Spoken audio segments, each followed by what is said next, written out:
Good evening. You are looking live at Memorial Stadium for tonight's Division 5 Region 21st round OHSAA playoff game between the visiting Preble Shawnee Arrows and the hometown Milton Union Bulldogs. I am Andy Grudich, and I am joined today by Coach Rusty Berner. Always exciting time of year when you have playoff football. What are your thoughts here tonight, Rusty? Well, I think, like you said, this time of year you've got beautiful fall weather. Some dark clouds that aren't going to produce anything, a little brisk breeze, and at the end of the day, this is week 11 in high school football, and this is where, league championships are done.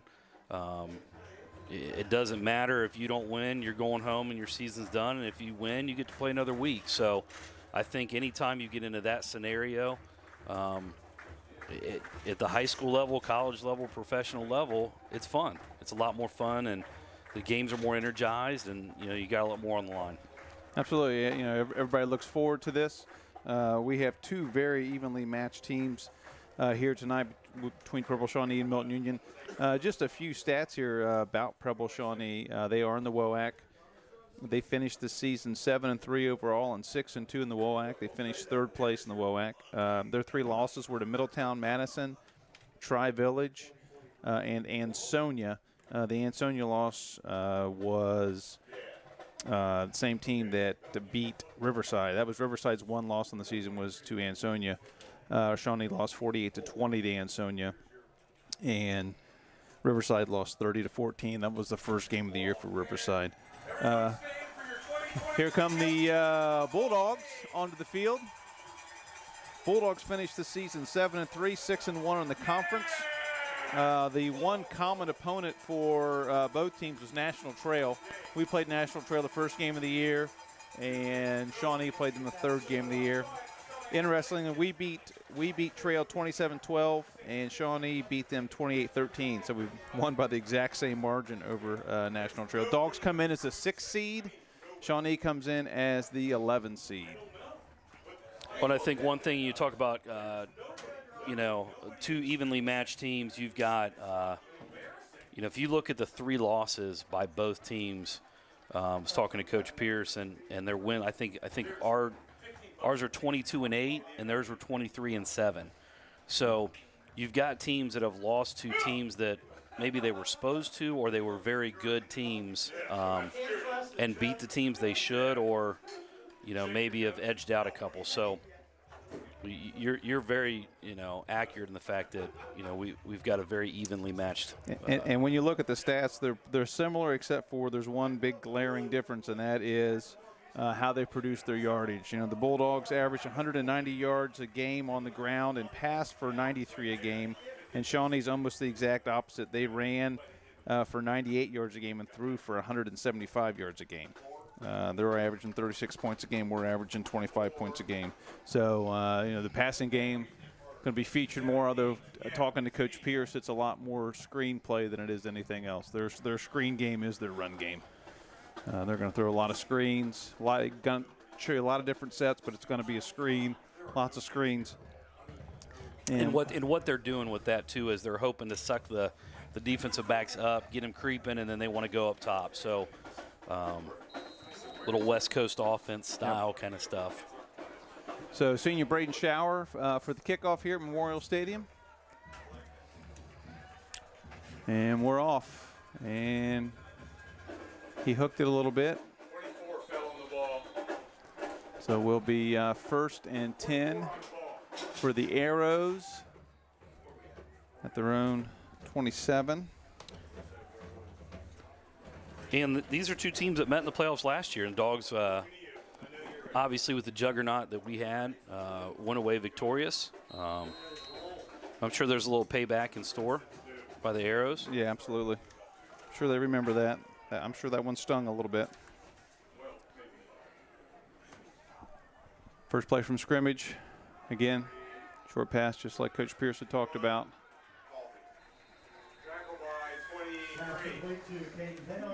So that's quarterback today will be number 3, Brody Morton.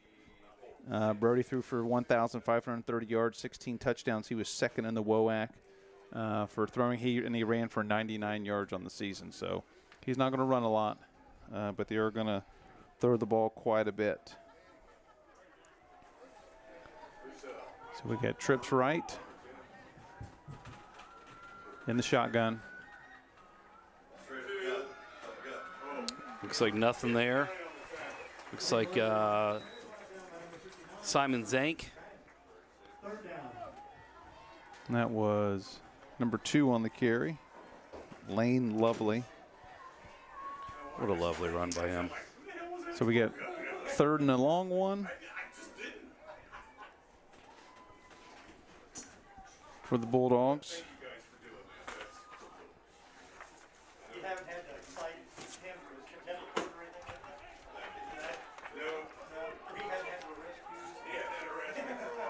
In the shotgun.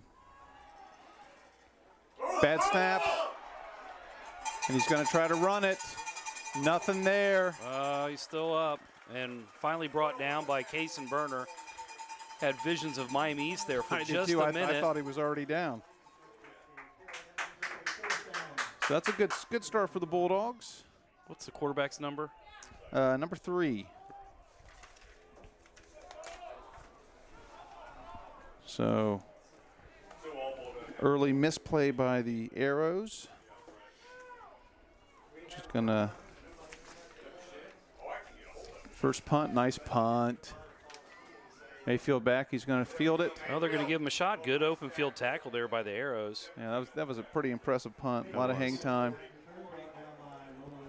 So the Bulldogs will take over. 1st and 10. On, looks like their own 40. Yes, Bulldogs take over 1st and 10 on the 40.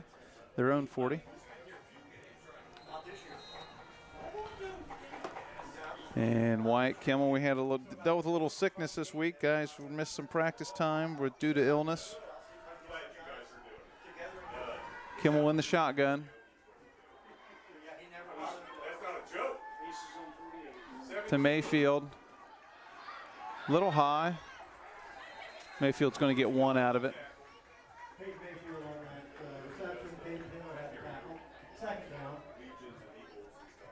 You know, this time of year, I always enjoy watching Coach Pearson's offense because there's no holding back. So, you know, during the regular season, there's always the, you know, what's he got in his sleeve or that hasn't. And now it's, you know, we're going to see the full playbook. We're going to see things maybe we haven't seen since week 4, which is a lot of fun. 2 split left. It's going to be Nichols up the middle. Good run. Picked up 5. So we'll bring up 3rd and manageable here for the Bulldogs. It's going to be 3rd and 3. And Nichols picks up about 5 there. Yeah. I mean, not crazy about the spot. Yeah, I'm not either. And, you know, we really, without Barnes here, there's not a lot we can say. It's not as much fun. It's not fun to bang on the officials when the guy who's at officials not here. It's Foos's first carry, and he's not going to get anywhere. He maybe got back to the line of scrimmage. So it's going to be 4th down for the Bulldogs. And Nichols will be out to punt. Nichols has had some great punts this year. I've been really impressed with him as a punter. Pierce will tell you he's the best punter in the league. He might be a little biased there, but it's possible. Coach Pierce will say he's the best. And of course, we have Lucenti, long snapper. Nice good punt. Good punt. Going to get, great bounce. It's going to die. Stop. He's going to field it. He's on the 5. And Mayfield, yes. That's not a guy that. And we got a flag, which could make this either way. It's gonna. It's got to be a block in the back. Yeah. Yep. Penalty is against the Arrows. Yeah, he's pointing that way. I must have called. Blocking the back, I'm sure. So it's going to be half the distance. It looked like he went for it, didn't he?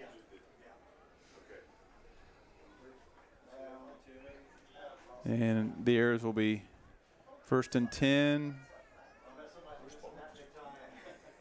Looks like on there 4. He had to do an official Coach thing. Barnes is officiating tonight. That's why he's not here tonight. He's doing the Transylvania Ashland game that for some reason is at Centerville High School. Cavs Pacers, pregame NBA.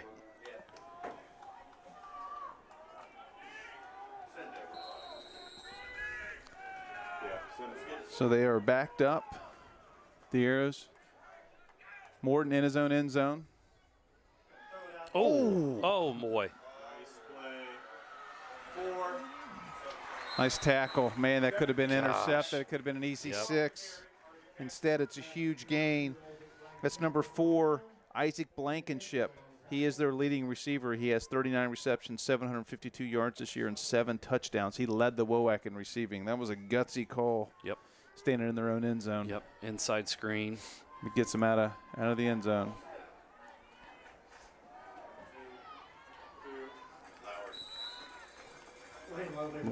Lovely with another run up the middle. Not much there.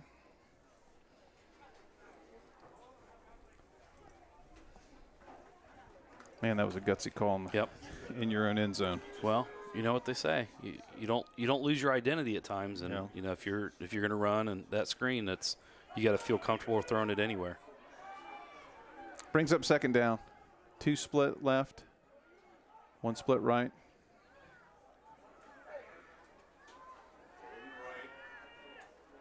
He's rolling right. He's got lots of time. And he's going to run for the first down. He doesn't run a lot. He only runs about 9 yards a game. That might be his average right there on that run. That will be an Arrow's first down. First down for Preble Shawnee. He had lots of time. Good coverage downfield by the Bulldogs. He had nowhere to go with it. Well, and that was, you've got those guys that are covering the flats, and they have to decide when he breaks contain like that, do they commit? But if they commit, they're leaving receivers. He's going to dump it off. That's what he was waiting on that, Yep, and it never happened. So he just tucked it and ran. Good patience by him, and unfortunately, that's why you don't want the quarterback to break contain. 2 split left, 2 split right in the shotgun. It's going to be a handoff again. So number 22. 22, Ashton Agnew. He's a senior with the run.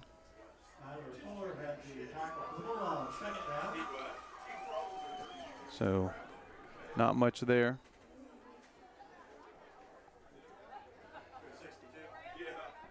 So it's going to bring up second down and 8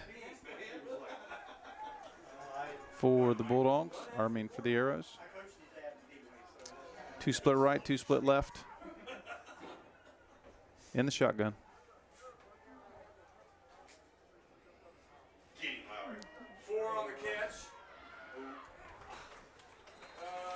And again, short pass. Again, Isaac Blankenship.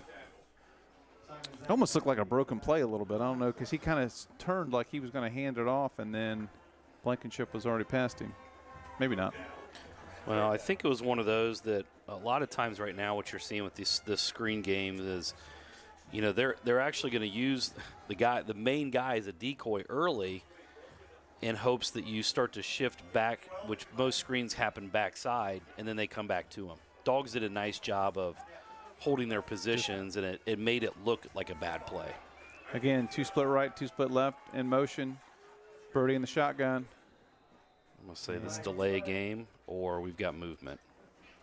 It's one of the two. 0's on the play clock. No, he moved. He's pointing at somebody. Official time. All right, we're waving hands here. Yeah, he's setting it out.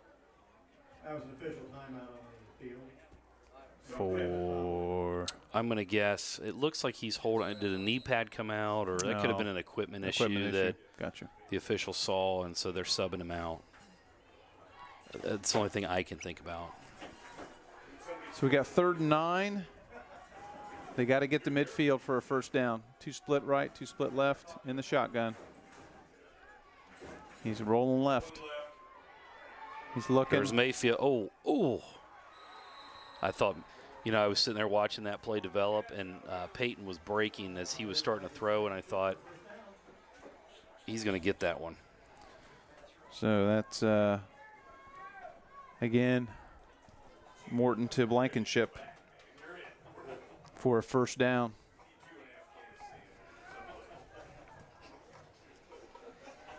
So it'll be 1st and 10 on the Bulldog 45. Not a ton of size up front other than 71, which is Cooper Shrout, sophomore, 6'5", 285. Little jet sweep and nothing. Good job there by Coffey and Nichols. He took a shot there from Nichols. And that was that Blankenship? I think so. Yeah. That was Isaac Blankenship. And before you ask, that is the younger brother of Mason Shrout. Yeah. And Blankenship plays basketball too, I believe. Blankenship does, but Mason, who's their All-State. Right. Who signed with Ooey Pooey? No, I think it was Purdue. Okay. Indiana. It's a new D1. Yeah. Blankenship in motion. Fake to Blankenship, going deep. There's the deep ball they talked about. And just missed him. And that's, you know, like we talked about earlier, they're running this motion, they're throwing these short passes, and then all of a sudden he pumps, and Will did a good job. I say Will Johnson coverage there. He was in pretty good position. And you're right. That's exactly what they did. They put Blankenship in motion, faked to Blankenship, and then tried to go deep. So it brings up a 3rd and long. 3rd and 9. Again, 2 split right, 2 split left. Morton in the shotgun. And overthrows. Nice catch by Coach Swafford. Nice hands by Swafford. No stats, though. No stats for that. So that'll bring up 4th down. Good stand by the Bulldogs. Will be 4th and 9 from the Bulldog 44, we'll call it. And back to punt. It's like number 9, Colton Schroeder. He's a sophomore, 6'1" sophomore. Back to punt for the Arrows. And looks like he's not going to let Mayfield get that one. Good bounce, though. It's going to take a great bounce. Going to be tough field position for the Bulldogs here. See if they can string some first downs together, move the ball a little bit. I will say this Arrow team is, you know, it's similar to us in the fact that they had a lot of seniors last year, and they have very few seniors. This whole team comes back next year. They have 1, 2, 3, 4. I count 5 on their roster. I count 5 seniors. So and all their skill guys are underclassmen except for Lovely, number 2. No, I'm sorry. He's a junior also. All the offensive guys are juniors. Kimmel under center. Quick handoff to Mayfield, trying to get Mayfield in space. Nice run. Nice play call there by Coach Pierce. First down, get us out from our own end a little bit and get your best athlete out into space and let him run. Got a 14-yard gain there. Didn't really look like a 14-yard gain. I mean, it was, he just held the line and cut it up. And Kimmel's going to be under center. 1 split left. Mayfield in motion. And then there's Foose. Good run by Foose.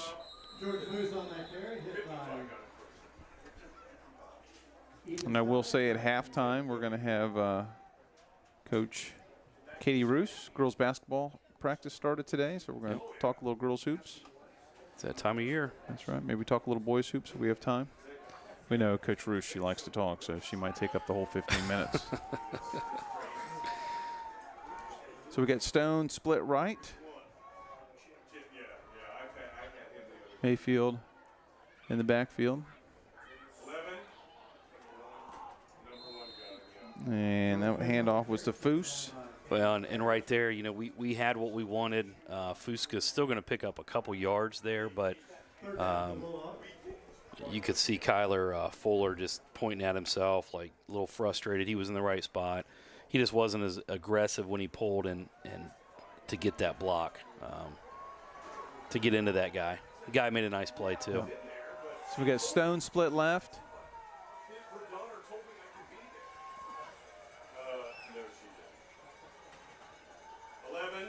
It's going to go to Foose. Yeah, he's going to get and he's that. going to get the first down.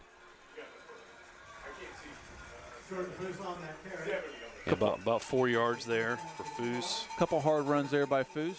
Helps get the first down. And the Bulldogs move the chains. And we have 3 minutes remaining in the first quarter.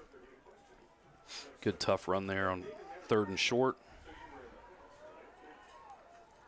So now we got Stone and Mayfield split right. Got him. Oh. Okay. Kimmel's going to Must not have crossed. call the play at the line. 8 seconds on the play clock. It's going to be Nichols. I'm not sure. He didn't have a good hand. No, on so that he was kind of still grabbing that as he was running. A low hand off.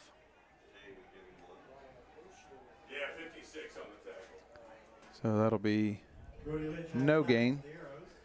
And a couple leading tacklers, numbers 56.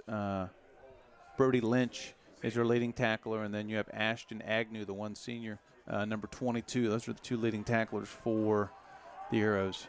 You got trivia tonight? I do have trivia tonight. Oh, great. It's good. We'll hit her up here in a second. Between quarters. Kimmel looks, hits the ass. Nice pitch and catch there between Kimmel and Mayfield. A little bit of a tight window there that Yeah, he threw it it was. into, but he knew where Mayfield was going to be. That's practice and timing right there. Again, moving the chains. Well, the one thing about Mayfield is he is so quick. He's going to get separation. And teams are so worried about him beating them deep. He can get separation to the inside and get that leverage, which allows him to get open. Trips right, shotgun, and Kimmel's going to run it. Okay. So that was a designed run. We haven't seen that yet this year. Yep. For about 5. At 73 on the Good little run by Kimmel. Yep.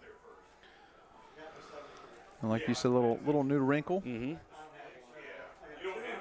And the fact it went for 5 yards is now something that's given their D coordinator to talk about, and haven't seen that, and we haven't seen anything designed for Wyatt. Except for a sneak. Right. Except for the tush push. The tush push. We're under a minute here in the first quarter. We should just call it the Kelsey crawl. And it's Foose. Nice run by Foose. Good blocking up front by the Bulldogs. Yep. Good run following his blocks. Bulldogs are going to get the first down and move the chains. Probably going to get one more play in here before the quarter. And we got a Arrow timeout. Interesting. So must be something they've seen that they don't like, or they don't like. Maybe they're just trying to kill a little bit of the mo the Bulldogs have here. It's been a nice sustained drive by Coach Pierce in the offense. A couple tough runs by Foose, a couple catches by, or a nice run by Mayfield and a catch by Mayfield, a couple tough Foose runs, a little quarterback keep. Well, for those of you at home, one of the things we talk about a run-oriented team. So a 4-yard run on a 3rd and short is really like a 5 or 6 yard run mentality, because the defense is planning on the run. So they're stacking the line. And so when you can get 4 yards when 98% of the stadium knows it's going on the ground, right? That's really saying something. And that's a huge compliment to our guys up front, getting the job done. Fuller, Carpenter, Wrench, Zank. Who am I missing? Lucente. Yeah, Lucente. Big Lou. Execution. Yep. Fundamentals. Yep. Get to the right guy, get on the right side, and get pushed. Be strong. 1st and 10. Stone split. Going to Mayfield. Nice run by Mayfield. Thought they had him at the about 5 yards on the run, and he just kept those legs churning and gets another Bulldog first down. And you want to talk about a guy right now who's can really open up our run game at 17, because right now he's got 2 carries for 27 yards. And if they start worrying about him and focusing on him, that's where 11 and that hammer game with him, and that's where he breaks one, and Nichols as well. Chris does the right thing. Surprised they got that play off. And he's looking deep for Mayfield. Oh, he fell. Incomplete. Yeah, Mayfield slipped on the play, and then fortunately had the wherewithal to get up and hit the defensive back when he caught it, because he might have intercepted that. Well, and that's one that's Isaac Blankenship. So that's it's two big time guys going to get the football. So you it's not the matchup we want. You know, Blankenship comes in at 6'2", 170 pounds. Him in a jump ball situation with Mayfield is not ideal. Right. And like I said, Mayfield slipped on that play. Okay, ready for your first trivia question? Sure. This is a fun one. I know, but like without Barnes, I really feel on my own. He helps me out so much. Yeah, I know. Okay, Preble Shawnee's nickname the Arrows. Name the 5 other teams that have faced MU historically whose nickname is an unliving, inanimate object. 5 teams. And actually, 2 of them have the same mascot. Okay. All right. We'll come back to you. Yeah, I'm gonna need a minute on that one. 5 teams. Okay. Besides a Arrows. whole lot of jumping there. Whole lot of jumping. I think they're gonna get us. Yep. All-star against Bulldogs. So, Northmont. He does not have the Thunderbolts on there. I don't know if he's considering that because it's a nature thing. I don't know, but he didn't put the Thunderbolts on there. Okay. So we'll put that in the could be unknown category. Yeah. Not exactly wrong. Is a Thunderbolt a living thing? I don't know. Well, it's nature, so I don't know. But I don't know. Can we get Skiles on that one? Yeah. Can I call a friend? Yeah. Phone a friend. Shotgun for Kimmel. Again, looking for Mayfield. Nice catch. Again, same play. Little post, and just really threw it to a spot. I mean, there were 3 Shawnee defenders there, and just put it in the right spot. So it's going to be a first down for the Bulldogs. Oh, I'm sorry, it's not a first down. It's 3rd and 2. I thought he got a first down on that. I did too. Did we have a negative play there? I've got that as a 13-yard gain, so I must be off. Ball was on the 33. So 3rd and 2. I'm sure we're in four down territory here. And again, Foose. Nice blocking up front. So there we go in a definite short yardage situation, and we get what, 10? Good run by Foose. Yep. About 8. About 8 yards. And like you said, everybody in the stadium knew we were going to run the ball there, but got to stop it. So the Bulldogs can get one more first down before their 1st and goal. And we got Charlie Lane split right. Foose and Nichols in the backfield. Mayfield left. Nichols cuts it back. We get a couple. Saw the hole was closing up, so we cut it back. Picked up a few. 2nd down. I'm still marinating on this. Yeah. Because the Northmont one throws me off, so now I'm like. Well, just keep going. Keep going with your gut. You're all right. Okay. All right. And I'm trying to keep up with stats. Last week I didn't have stats to worry about. 2nd down and 8. Lane split left. And it's going to be Nichols up the middle. Or Nichols, excuse me, Foose up the middle. Nichols was the lead blocker there. So it's going to bring up 3rd down. This is kind of a big 3rd down here for the Bulldogs. I'm sure we're in 4-down territory, but I don't know. You kick a field goal in a game like this? I think it's hard to leave points out there. Yeah, I don't know. It depends on what you get on 3rd down here. Yeah. So we got Lane left, Nichols and Foose in the the backfield. He's rolling, he's looking for Foose. Got him. And we got a flag on the play. And that looks like, is that a late hit? No. Okay. Well, that's so now I do. Well, this will be interesting. Do they take the penalty and move us out of possible field goal range, or do they decline it and that gives us an opportunity to go for it or kick it? They are going to, looks like decline. So they're going to decline it, so it's going to bring up 4th down and 5. Holding Bulldogs, and looks like Shower Power is going to come out Okay. to kick the field goal to get the points. Shower did not get an opportunity to kick last week. He's going to be kicking from the left hash. We do have some kicking trivia today. Doc gave me a couple kicking questions. Okay. So senior Braden Shower, all-league soccer player, out to attempt the field goal. Be a 25-yard field goal. And it looks good. Yeah, that's good. Good kick. Nice kick by senior Braden Shower. Put the Bulldogs on the board. So at 9:35 left in the second quarter, Bulldogs 3, Arrows 0. Okay. Off the foot of senior Braden Shower.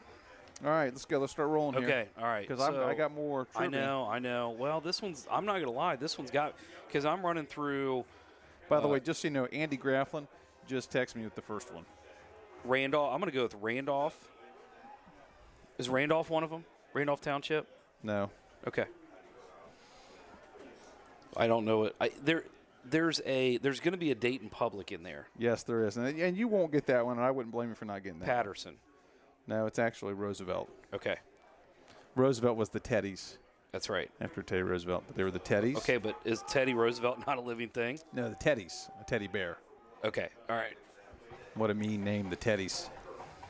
Come on, one of them's right down the road, Russell. I already said Northmont. There's another one right down the road.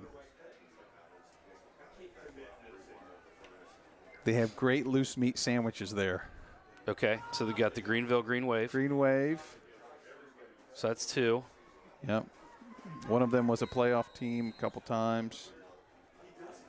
Clearmont Northeastern and Oak Harbor. Okay. Yeah. Got me on those. Rockets. The Rockets. Nice kick. He's going to take it at the goal line. Yeah, take. And He's going. this is going to be trouble. Uh-oh. Nice tackle by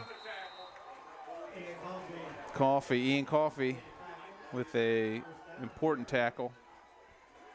Nice kick by Shower when it took it all the way to the goal line, but that's a great run back. Clearmont Northeastern. They're the Rockets. Oak Harbor. The Rockets. They're both the Rockets. Is that it then? And then Wilmington. The Hurricanes. Hurricanes, yep. Which Hurricanes would go with the Thunderbolt thing. Yeah. If you're going to say Hurricane, you probably got to say Thunderbolt. So do I get bonus points that I named one that should have been on the list? Yeah, I'll give it to you. Woman, what are you doing? Shotgun. You know the rule. Morton looks. Nice throw. He was open. Blankenship, Well, his leading receiver. Coach Antonides was all over that play. He sent Lowry out. We had it sniffed. Blankenship ran a good route, and Oh, get out of here. My bad. I missed it. there's And the another screen. Got some blockers ahead. Again to Blankenship. 9 on the tackle, 4 on the catch. Another first down there. Blankenship, the workhorse for Okay, the Doc, Arrows. that was a good one. Yeah, I like the inanimate object one. She's not allowed up here. You can't get control of your So we're under 9 minutes. Arrows are driving after a long kickoff return. Blankenship has been the workhorse this first half for the Arrows. He has been Brody Morton's favorite target all season.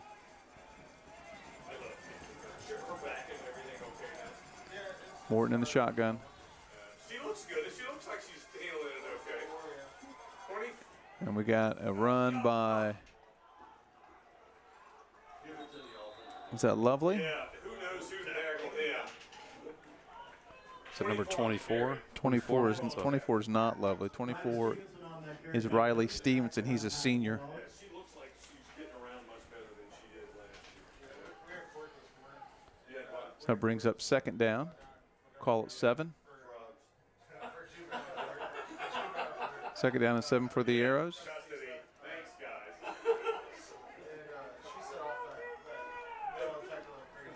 No shit, I bet. Sophomore Brody Morton in the shotgun. Trips left, and this is a quarterback keep. 3 on the carry. It looked like. And again, Brody Morton with the carry. just like us running a quarterback keeper, I don't think Shawnee runs too many quarterback keepers this year either. So, No, but he got about, what, 7? yeah, you got the first down. It's going to be first and goal. Well, is that the 4? We'll call it the Bulldog 4. So it's going to be first and goal, Arrows. If it was, for something, walk in, you're done. And we got Morton in the shotgun. Stick him. Nope. Keep it in. Roll. Another quarterback keep. Roll. And that'll be Morton in for the touchdown. That was Blankenship. Oh, was it? Yeah, they went Wildcat Oh, there. Wildcat. Okay. Because Morton is number 3. Correct. Correct? Yes, that was Blankenship.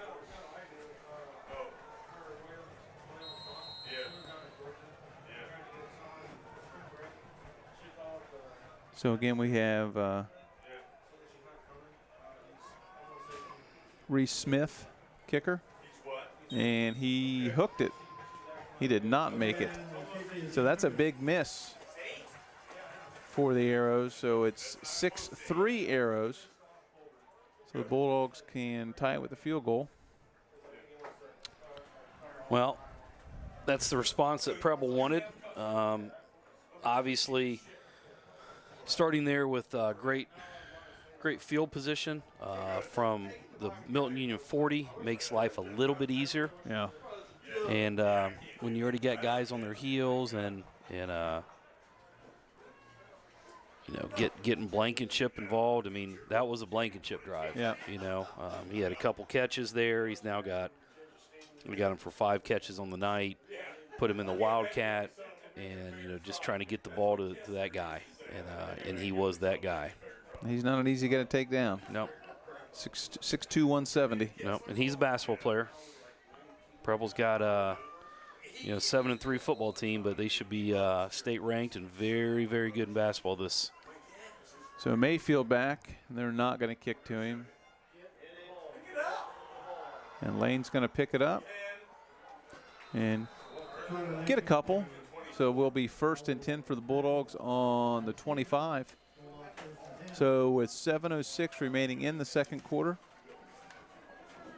Preble Shawnee 6, Milton Bulldogs 3. And we'll see what Coach Pierce and the offense has up their sleeves for the second quarter. Well, no, last possession was a good balanced possession, and offense starting to feel things out. Penalty hurt us. You get down to inside that red zone. Got Lane and Mayfield split left. And it's Foose. Good block by nice cut back. Good block there by Nichols to kind of spring that. They had a guy shoot through. And that's actually going to be a first down. He didn't have it, and the pile went forward.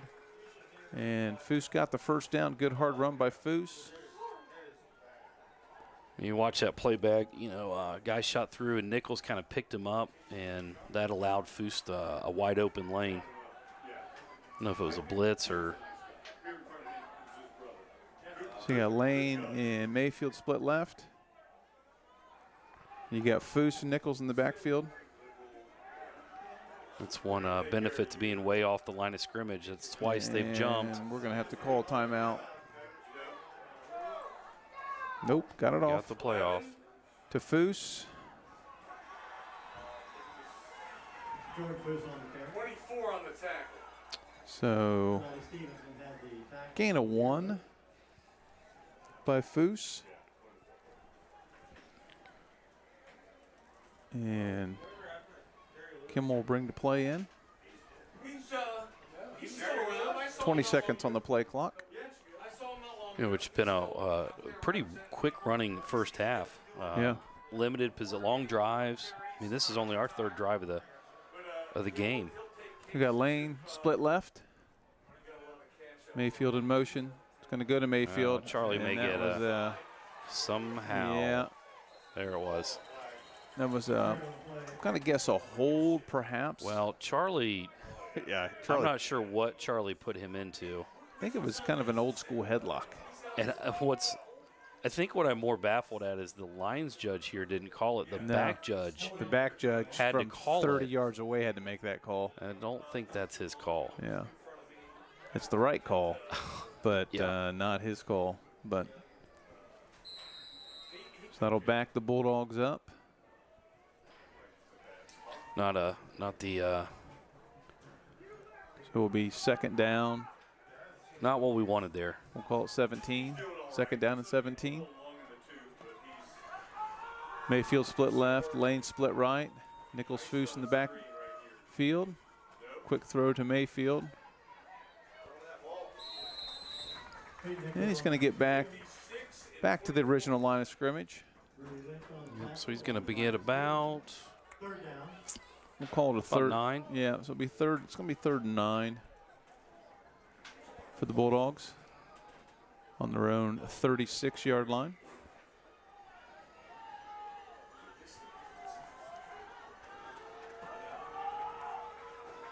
So we got Lane, Mayfield, and Nichols split left, or split right.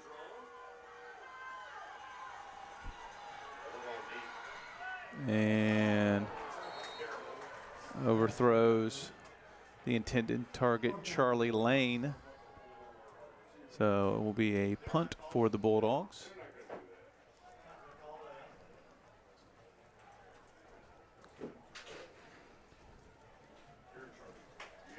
So Had Charlie there on a crossing route, just overthrew him a little bit.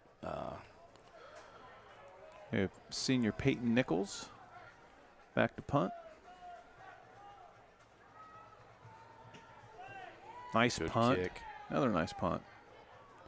Takes it on the hop.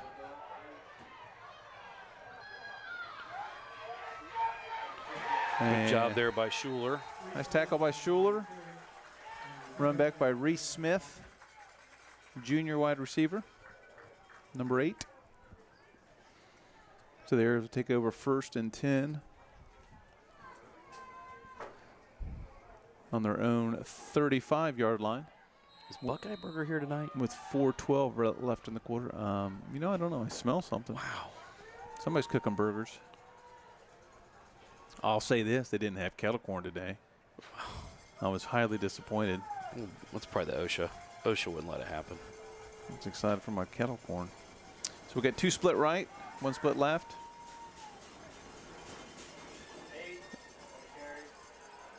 And it's going to be number 8, Reese Smith, junior. Another kid there that He was their 2nd leading receiver this year. He had 35 receptions. really hasn't done much today. Didn't have a catch, didn't have a run, and then all of a sudden he's a good-looking kid. Good. What's his stats on him? He ran the. He has 35 receptions for 385 yards and 3 touchdowns on the season. So we got 4 split right, 1 split left.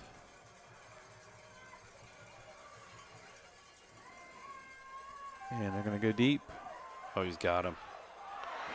to Blankenship. Nice catch by Blankenship. A little away from him, and a nice diving grab. Was able to hang on to it.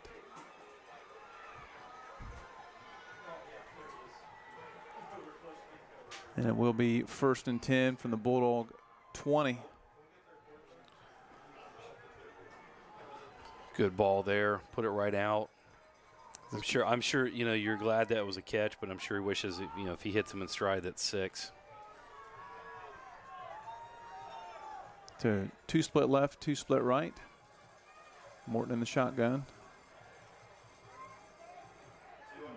Oh, I'm not sure how that. I think they want a little bit of a blindside block Yep. on that. And I don't blame him. Who was that pass to? Yeah, Coach Pierce isn't too happy about that one. Did we get a number on that reception? Uh, We're going to call 22. I'm going to say 22 got it. sure. I didn't see it. I was just making sure Stone was going to get back up. Well, and that's why they put that rule in. I mean, that was probably should have been a penalty. Yeah. Instead of a 6-yard gain. 3 split left. And this is an important drive, so it's not a easy pill to swallow, but we are going to get some movement. False start against the Arrows. We'll repeat 2nd down. So that helps. And, you know, when you get a crew that's officiating playoff games, they're under scrutiny as well. So their games are going to get reviewed, and how they do in these games is going to, you know, at some point dictate how much they get in other places. So this was the play where they had the big gain, three split right, 2 split left. yep, It's a there's run. Blankenship again. Yep. Ball's out, and we have got it, it looks like. There's a scrum. Was there a flag, or are they just throwing I feel like they're calling touchback. And they recovered. Recovered by the Arrows. Hmm. Be first and goal for Preble Shawnee. So the Arrows recover the fumble, and it will be 1st and goal for the Arrows. Big run there by Blankenship. Yep. Little Yeah, quarterback push. keeper. Yeah. No, they're still moving. And it's going to be 2nd down. The Arrows players wanted a touchdown. And goal for the Arrows. 2. So it's going to be 2nd goal. Yeah. Clock running. We're at 1:08 left And before half. 2. I put it as And the Arrows are going to let the clock run. So it's under a minute now. Play clock at 12. And they're going to try the push again, and Got it. he's in. At first, I thought we had him stopped, and then he kind of rolled off left and got in. So, see if they go for 2. Looks like they're going to. Try to make this a 14-3, two possession game with still would be a touchdown and a field goal. I think they're confident in their extra point. Blankenship and the Wildcat. 4 running the ball. He's in. Outside, he's in. Touchdown. 2 points. So Good. Blankenship's 2-point conversion is good to make it 14-3 Arrows with 43 seconds remaining in the half. So 2 impressive drives by the Arrows after the Bulldogs went up 3-0. 2 big drives for 2 touchdowns. Yep. Well, and just, you know, we start talking about playmakers right now. You know, you get the Blankenship kid. He's over 100 yards receiving unofficially, which is what I got him for. 2 big carries. And dangerous in the Wildcat. Yep. Yeah. Again, like I mentioned earlier, just get your athlete out into space and Yep. Let him go. let him go to work.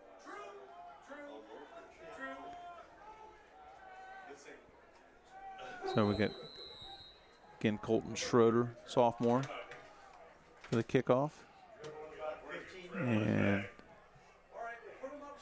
And Nichols will run it back to the Bulldog 45. So Coach Pierce has got all 3 timeouts with 40 seconds remaining in the half. We will have girls basketball coach Katie Roos here at halftime. Talk a little girls basketball. She had her first practice today. Time remaining, we'll have boys head coach Rusty Allen Berner.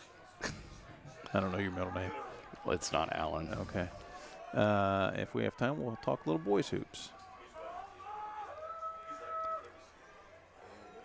Lane and Mayfield split right. Kimmel under center. And it's going to be a reverse to Mayfield. And is that a horse collar? And yes, Got one. yeah, he called it. I think he was making sure in his mind that that's what he wanted to call. Or maybe he was waiting to see if somebody else was going to throw the flag. Well, it's not going to be this side judge because he missed that hold on Charlie Yeah. and made the other guy. So Yeah. his flag, maybe he didn't bring his flag tonight.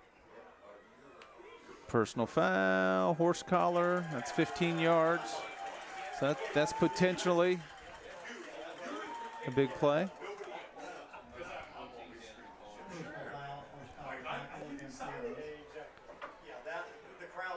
So that'll move the ball to the Bulldog 40. Should be the 49. We were 40 on the. Yeah, 49. I think that's not a spot. That's a. It's not a spot foul. So it's 1st and 10. And Mayfield with another catch. Going to be for a first down. 21.8 seconds left on the clock. And Coach Pierce is going to burn his first timeout. So Coach Pierce going to draw something up here. Okay. Well, this is a quick one. Well, I'm sure he's going to call another timeout here. Over which opponent does Coach Pierce have the most playoff victories? Did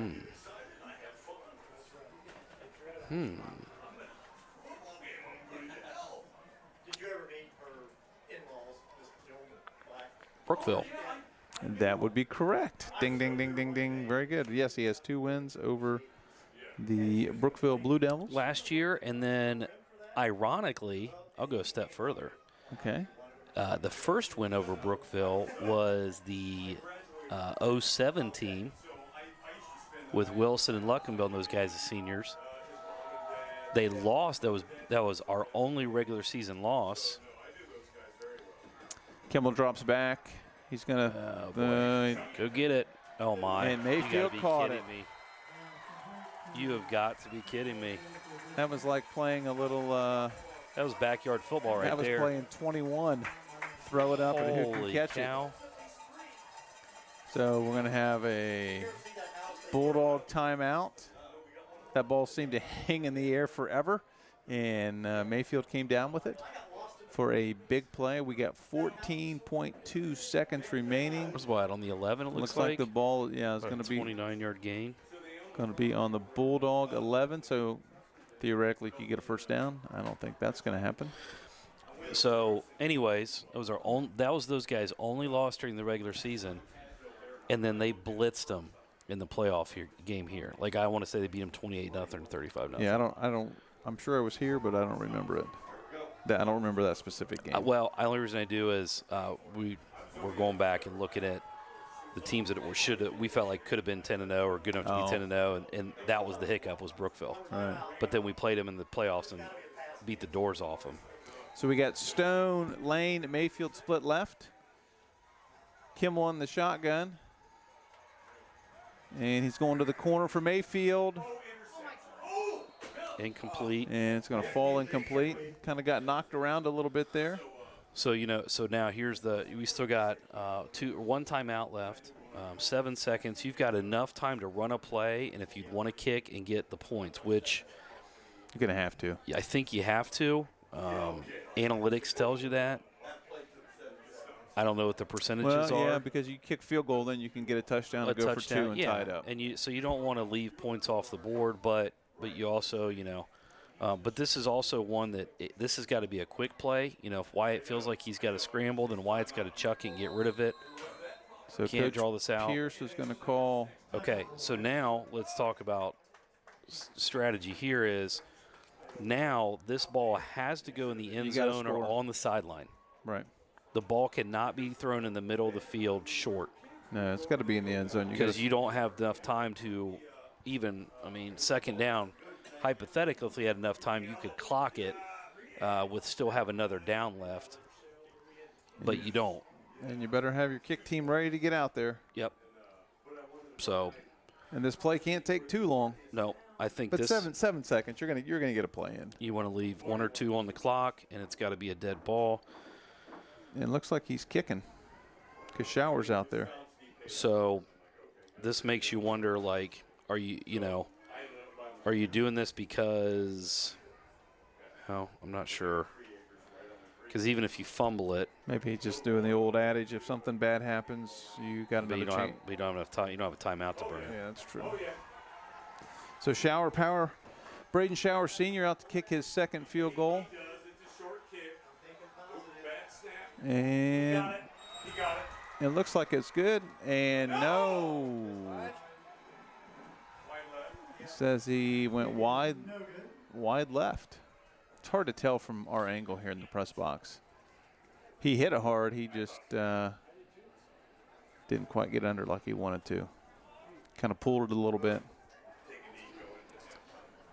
So with 3 seconds left, can imagine the Arrows are going to take a knee here and go in with a 14-3 lead into the locker room.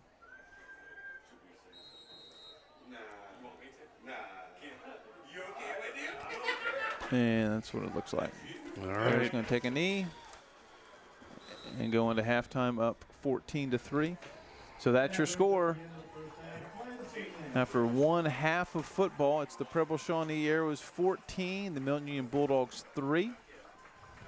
Rusty's going to go get his abacus out, take his shoes and socks off, and count up stats. And we'll bring Coach Katie Roos on to talk girls basketball.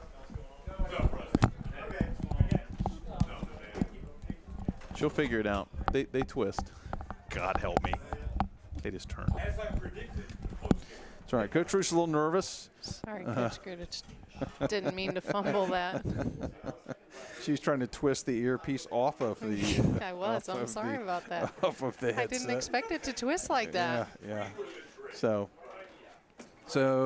Coach Pierce, just on a side note here, Coach Pierce is not happy, and he is giving the referees an earful as they walk off the field. He's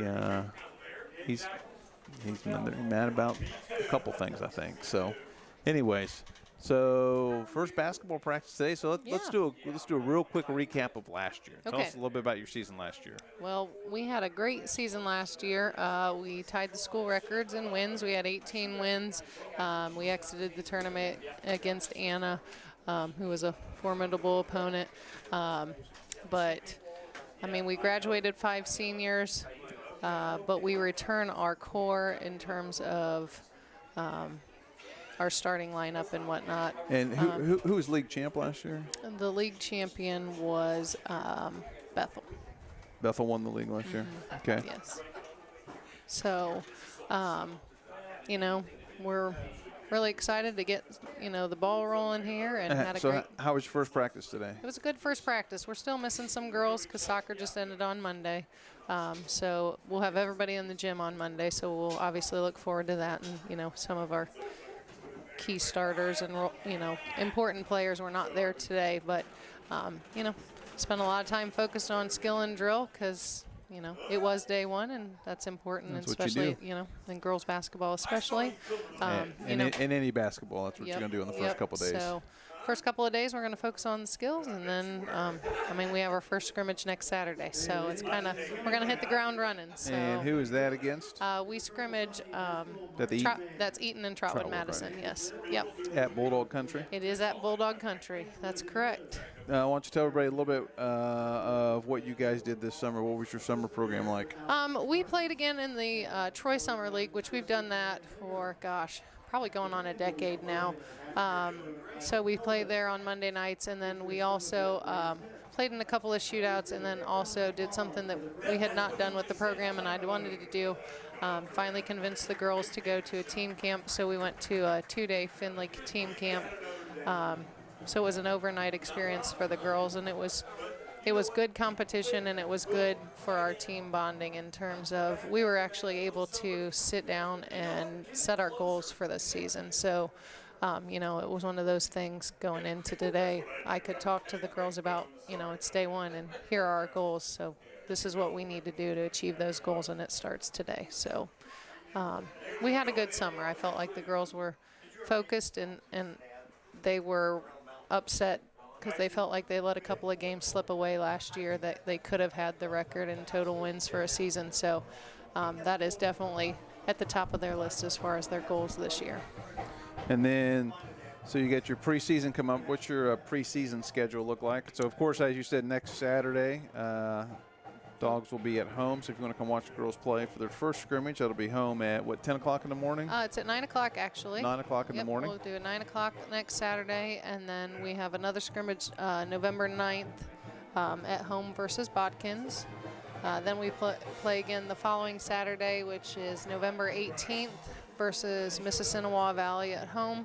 And then we go to Arcanum on November 21st, which is a Tuesday night. So I feel like we've got some good competition to get us prepared for the upcoming season, and then we'll open our season up on Ohio State, Michigan Saturday at 10 a.m. against Bradford. So is that just varsity at 10 a.m.? You know what? Right now it is just a varsity game, but I did receive a message from Mr. Fulton today that they may potentially have a JV team, but we're going to look to schedule that JV game on maybe another night. On a different night. Yep. Yeah, I'm sure a lot of people wouldn't be happy if you played. Yeah, we're already playing at 10 a.m. on that Saturday to accommodate the Ohio State-Michigan game. So. Yeah, that'll be if things remain the same in 2 versus 3, that'll be an extra exciting game. Yes, that is correct. So you open up with Bradford. Yep. What are your thoughts on the league this year? Who are the league teams that are going to be tough? I feel like Miami East is probably the favorite. But I do feel like Covington may sneak up on some people. I mean, they had a good year last year. We were able to beat them both times. One time in overtime, and then it was a close game at our place as well. But I feel like they've got some pieces of the puzzle to kind of, contend and maybe surprise some people. So. They return the B-Secker girl, which she's pretty much a double-double girl every night. So, I'd say East and Covington are probably, outside of, we were obviously one of our goals. Yeah, I imagine you put yourself in that mix too. We would, yes. We are certainly going to do that, and that's one of the other goals the girls have set is to win a league title. So, I would say, if we could split with Miami East and beat Covington both times, we're going to put ourselves in contention. So, who are some of your non-league opponents? Because of course in the TRC we play everybody twice. Correct. Once home, once away. So that's a bulk of your schedule. But who are some of the non-league games besides Bradford? We already said Bradford. We got Bradford, yep, and then we play Dixie, which was a game that we felt slip away. So we're looking forward to that game. It's actually the second game of the season. Was that the big girl they had inside? Is she back? Yes, she's a senior this year. Yeah, she was a good player. Sierra Brinson is her name, so she's a nice player. Other non-league opponents we play are Dayton Christian, we play Houston, we play Brookville, Franklin Monroe. Put me on the spot here to think of all of them off the top of my head, but Oakwood? I'm thinking about that because we're playing them next year in a tournament, so no, not this year. Okay. Who am I forgetting? Twin Valley South. Okay. Tri-County North? No, we don't play them anymore. That's probably about all of them. I was going to say, I feel like I've named quite a few of them. Yeah. I may have left off one or two, but, I would say our league schedule is probably stronger than our non-league schedule is, but the league should be pretty good this year. It is. So did Bethel graduate a lot of girls? They did. Did they? We actually saw them in the summer league, and they actually, and it was summer basketball, but they didn't have great numbers there, and I think they're going to be pretty young. Be young, coming in. yeah. Yep. So they're in their rebuilding stage. So. Right. And then talk about your seniors a little bit. Who are your seniors this year? So we return Rachel Jacobs, who we're hoping she might be a double-double girl for us. She most certainly should be a double. Yes, she flirted with it last year to average that.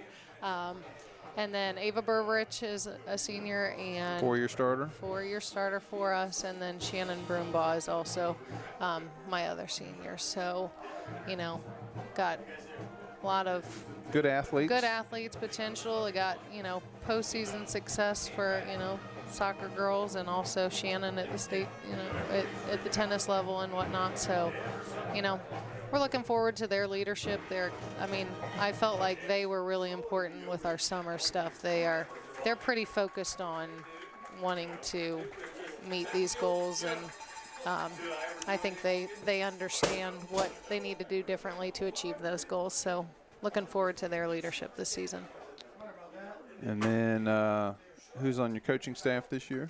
I have a new JV coach. It's Haley Zumbrun, who is actually a title teacher down at the elementary with me. So she's in her first year at Milton Union, but a second-year teacher. And then Jim Sarver returns as my varsity assistant. And then I also have Alicia Penny is helping us. She's going to kind of help with the JV team, but I'm going to be honest, I told the girls this today at practice, as a staff, we sure we have our titles, but we work together as a program, so we're looking forward. It was a great first day of everybody being in the gym, and our coaching staff really seems to jive well, so we're looking forward to working together and pushing these girls so that they can hopefully meet those goals. So. And then who are your 2 junior high coaches?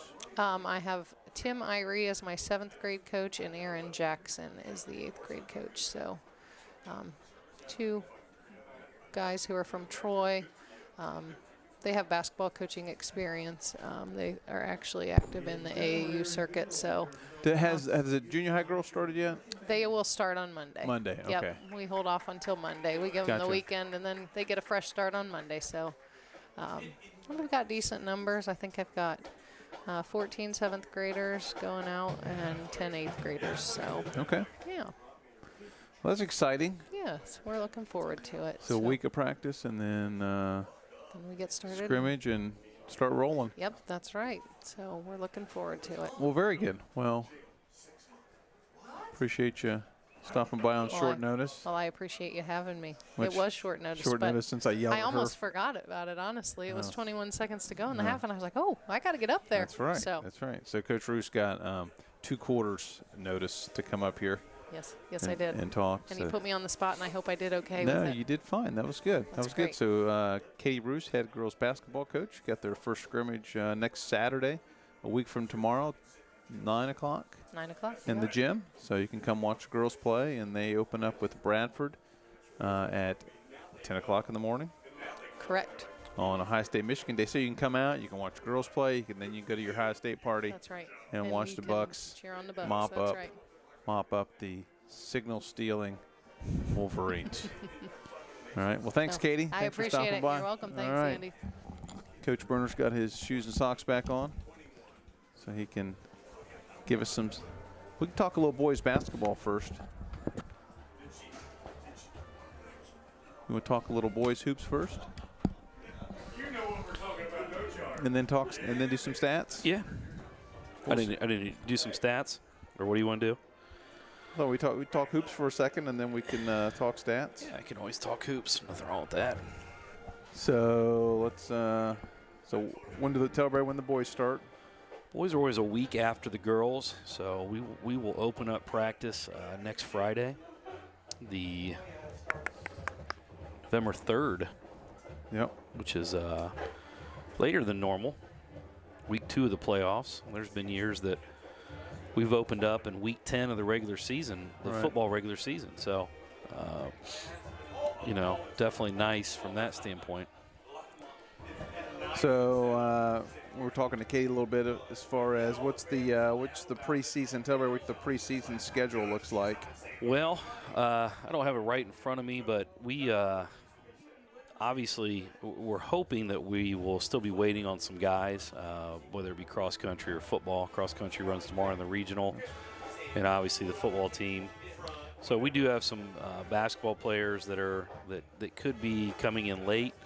But we'll have about a week of practice, a little bit over a week for us, and then we'll get into our scrimmage schedule. As of right now, our scrimmage schedule, we go to Greenon with the 3-way scrimmage with Greenon and Yellow Springs, which ironically, a lot of people are going to remember Yellow Springs from 4 years ago that was really, really bad. Yeah.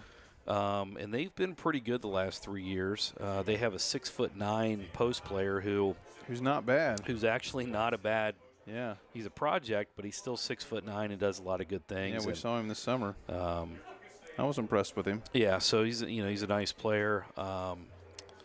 Fairlawn out of the Shelby County League is going to come down and scrimmage us, and then we will go up to Parkway, up to Mercer County. We're gonna with a 3-way scrimmage between Parkway and Anna. We've done that ever since I've been head coach. Good friends with Coach Hughes up there. I used to coach with him up there, and Nate Barhorst at Anna.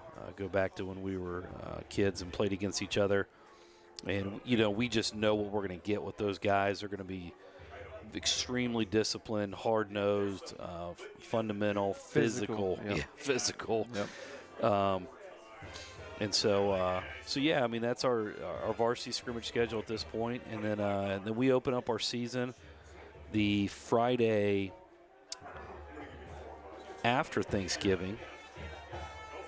On Black Friday?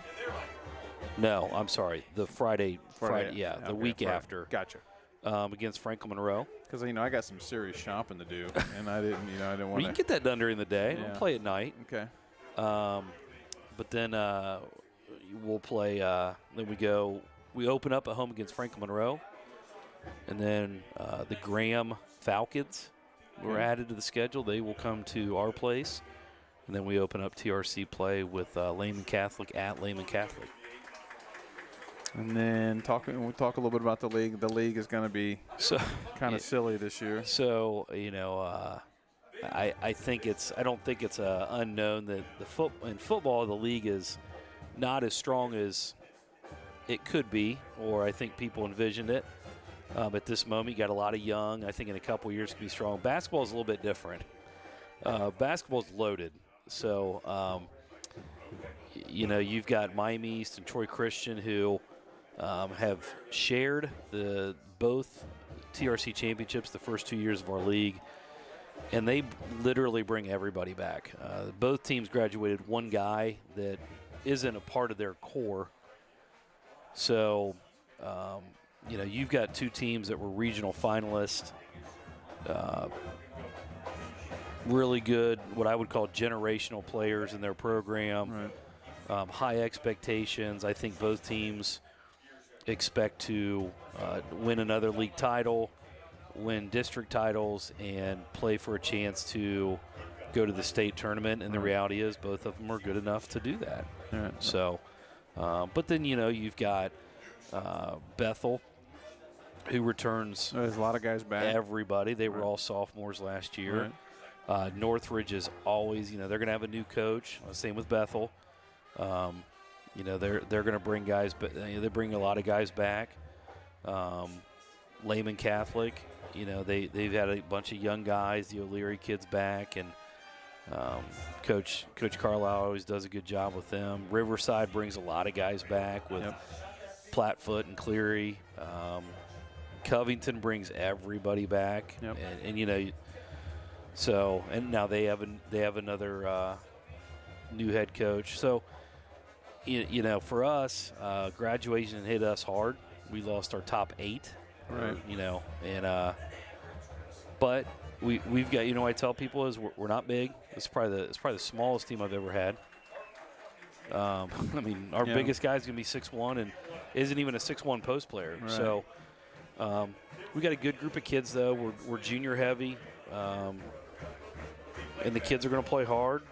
They're going to do what they can do, and we're just going to try to maximize what our ability can do. And and see where it takes us, and hopefully we surprise some teams. But we're going to play the underdog role in the conference a lot. Yeah.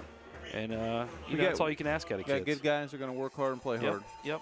Hey, I got some interesting scores here for you. Okay. Since these are playoff, we're in the playoffs now, so these are all first-round playoff scores. Marion Local 49-0 over Tri-County North at half. No, I would have never guessed that. Brookville 42, Miami 0 in the second quarter. Oh, I'll be honest, I don't think I saw that. Yeah. Dublin's beating Fairmont 14-0. Centerville's beating Olentangy Orange 13-6. Here's Tri-Village 35-0 over Trail. Valley View 21, Westfall 7. Here's a surprising one. St. Henry Riverside. I bet St. Henry's beating them. St. Henry 21, Riverside 3. 21-3 at half. I thought Riverside would beat them. It's not over yet. Yes. And I know St. Henry and the MAC and all that stuff, but I still thought Riverside. I think not having Plattfoot probably hurts them more in that game than it has any other game. Yeah, it's probably true. Massey all over Dunbar. Springfield 21, Wayne 0. Gosh, can't figure out Wayne. I know they're awesome one day. Tip City's beating Western Brown 42-7 in the second quarter. Withrow over Edgewood, your old stomping grounds, 28-0. Eaton is losing to McNick 21-13 in the second quarter. Versailles 35, Troy Christian 0 at half. I thought that one might be worse. Trotwood 14, Oakwood 0 first quarter. Northmont 28-0 over Fairborn. Minster 43, Bradford 0 second quarter. Troy. What did you say, 43? Yep. Okay. Troy 10-0 over Stebbins at half. Twin Valley South is beating Deer Park at half, 20-7. Ansonia 46-7 over Lockland at half. Miamisburg and Delaware Hayes. Miamisburg up 14-7. Well, here's one. Cedarville Lehman Catholic 14-14 at half. How did Lehman Catholic get in the playoffs? I don't know. Okay. But Cedarville's pretty high seed. And Lehman Catholic should not be. Yeah. So that game's 14-14 at half. Waynesville's all over Carlisle. Princeton over Middletown. Trying to find some.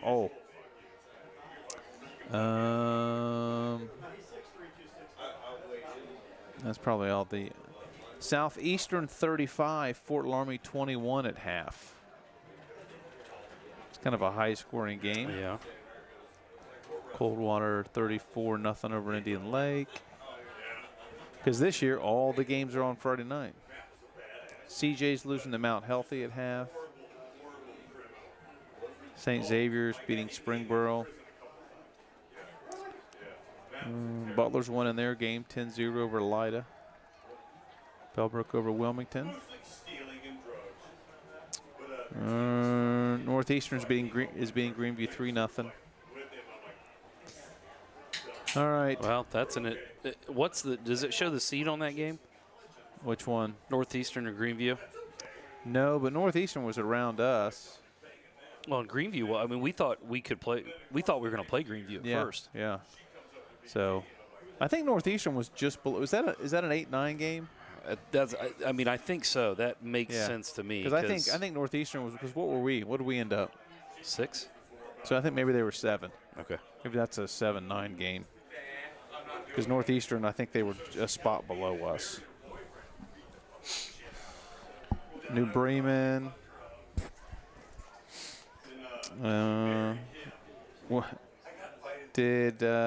Williamsburg is beating Dixie 59-0. I knew Dixie made the playoffs. Yeah, how did Dixie? Wait, I got to look up what's Dixie's record. Zane Trace is beating Madison 17-0. Second quarter. It's a lot of scores, but I guess everybody's playing right now, so.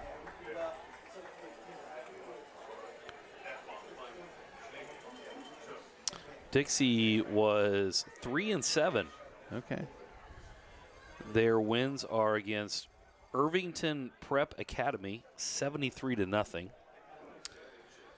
Mississinawa Valley, and then they beat Bradford 29-28, which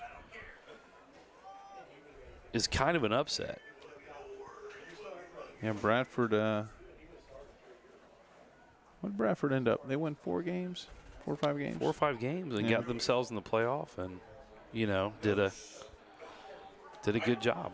I mean, you gotta, and they've benefited from a few things. I think from what I've heard, you've got a few. I think some Covington kids over there. Yeah, that's what I've heard. So, and some nice ball players that ended up. So, you start to talk about the downside of Covington right now. There's some Covington kids out there that are not Buccaneers anymore. Yeah. I will. We're about to kick off the second half here. We got 30 seconds, waiting for the clock to run down. Well, and we didn't go through stats, but the reality is this is a pretty evenly balanced game. The only difference is, we have not punched in our opportunities, and we had that one drive we gave them the ball in the 40. And when you're talking about a game that's pretty tight like this, the score is much more lopsided than you think. You've got both teams. They ran 22 plays to our 25. They have 164 yards to our 158. Yeah. So, the big run back was a big play. yeah. And it's been just like we thought, mostly our yards is on the ground. And theirs through the air. Blankenship had a big half. Blankenship was over 100 yards unofficially. So Colton Schroeder to kick off here for the Arrows. Squibb it again. Picked up by Foose. And Foose is going to take it back to the Bulldog 40-yard line. Yep. So the Bulldogs take over 1st and 10 on their own 40. It's a good field position. Start this second half. So junior quarterback Wyatt Kimmel will lead the offense.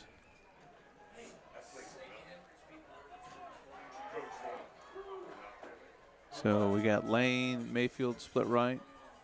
Foose Nichols in the backfield.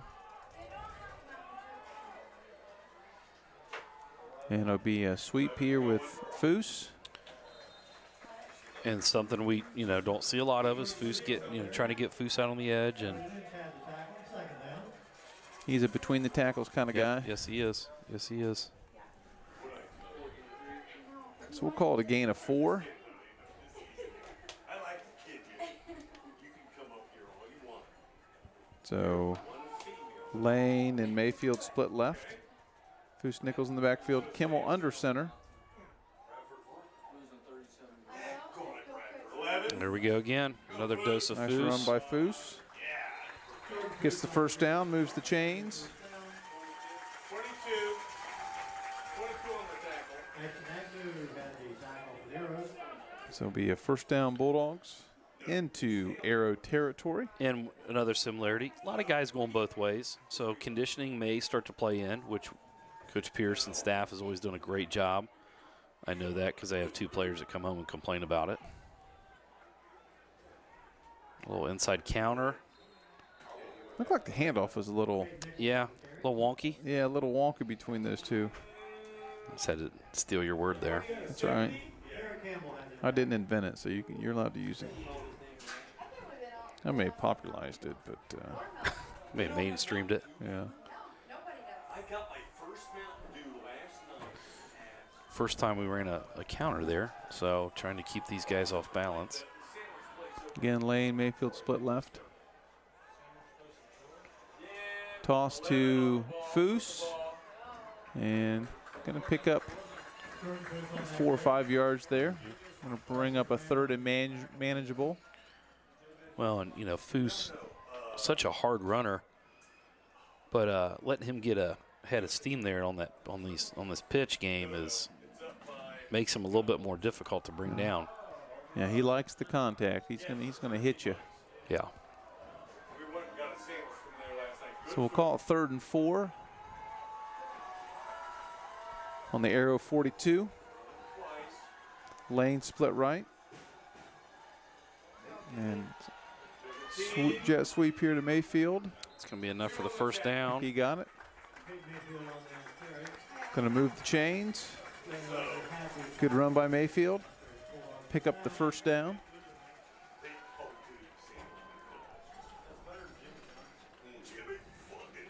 So, good drive here by the Bulldogs to Yep. start the second half. Yep, very efficient. Moving the sticks, not getting behind them, keeping them off balance. Heavy doses of inside outside. Again, lane split left. Foose Nichols in the backfield. There goes Foose. Nice blocking up front. Yep. He went 7 yards before he got touched.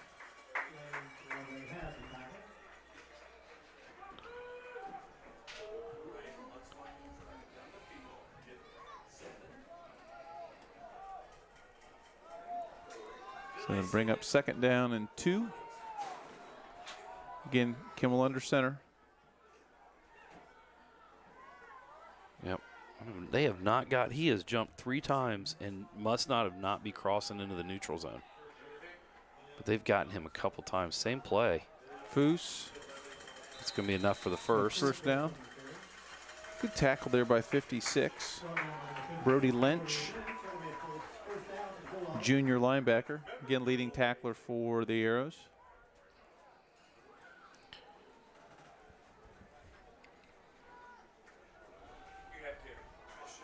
So we'll be first down. Dogs in a nice little rhythm here.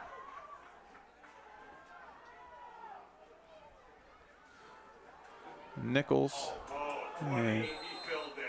And got a little tug on the back and slipped. So Nichols will be brought down. Looks like no gain.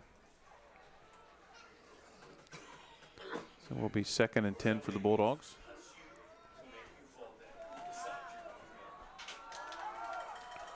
Like I said, get into a little bit of a rhythm here. Yep.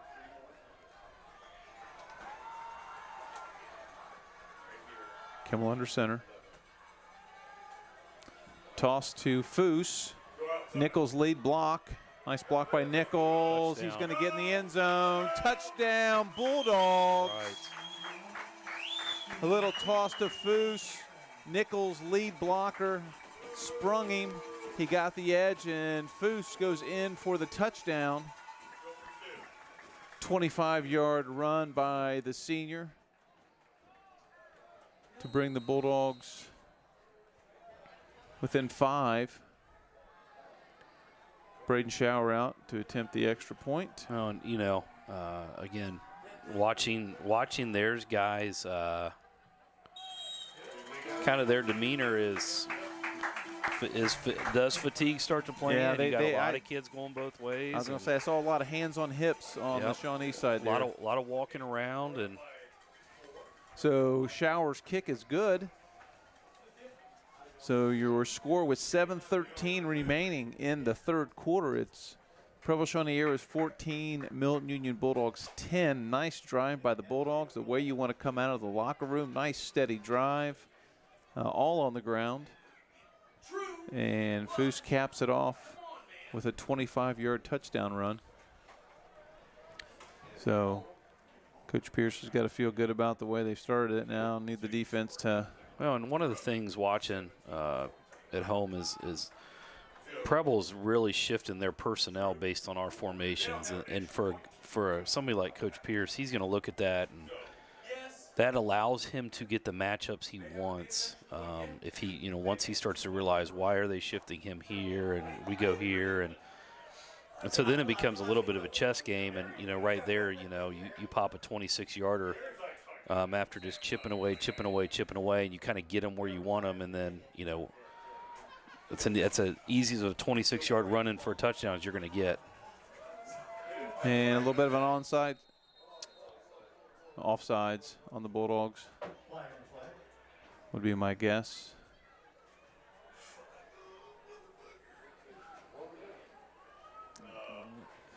False start. I think false start. Offside. I don't know. I didn't see a signal. It was on us. False start. We False start. crossed. Okay. So Shower to kick from the 35 now. For 11-8, is that what you said? And now Shawnee Preble has adjusted their personnel to deal with that.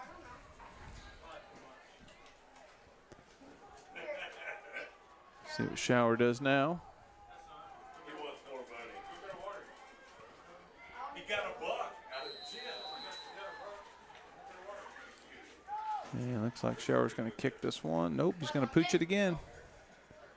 And he fair catches it 73 on the fair catch. for the Arrows. Looks like they're going to have it on their own 48-yard line. What year 73? So the Arrows, well, let's call that the 47. So on their own 47-yard line. Arrows take over 1st and 10. This will be their first possession of the second half. Big defensive possession here by the Dogs. You know, get a stop here. You got Blankenship here, split left, 2 split right.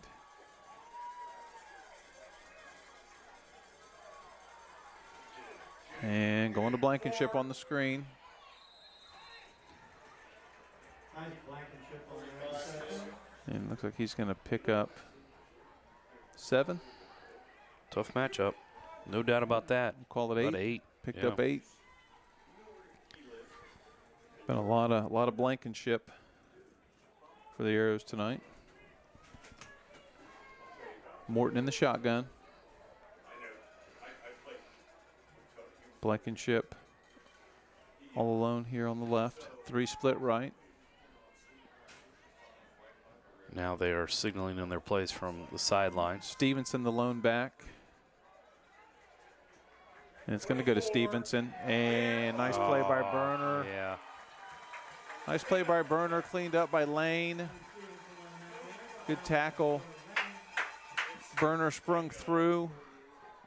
Got a hit on him, couldn't get him down, but just popped him out wide, and Charlie Lane cleaned it up for the loss. So that now makes it 3rd and 7. Is that number 22? Is that who we had? Sure. 24. 24. Yeah, I don't know.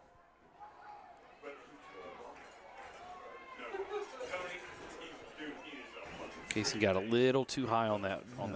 So here we go. We're going to go bump here. We know what's coming. Fake the screen. And that's good. And they're going good defense. Go get it. And overthrown. And is that a flag? We got a flag over there? So we got a flag on the play. Is it a hold? Defensive holding? Illegal man downfield or legal formation? Yeah, legal formation. Don't have my referee's book in front of me. Straight-laced. You know, his family owes Pearson. I think he called an illegal karate chop. That's what that means. But he bought that property because the realtor called me and he's like, So I assume you decline this? Yep. Bring up 4th down. Yes. Okay, good stand by the Dogs. Yep. Big defensive play there by Burner and Lane. And that stop on that play was that was a Coach A special, where he brings that outside backer and goes bump on the guy they want to eliminate, and they wanted to throw it to Blankenship. Well, they threw it to him. Well, no, he was right here. They threw it to another kid. Mayfield with the punt return. Gained about 7. Nice punt by the Arrows, so the Bulldogs will take over 1st and 10.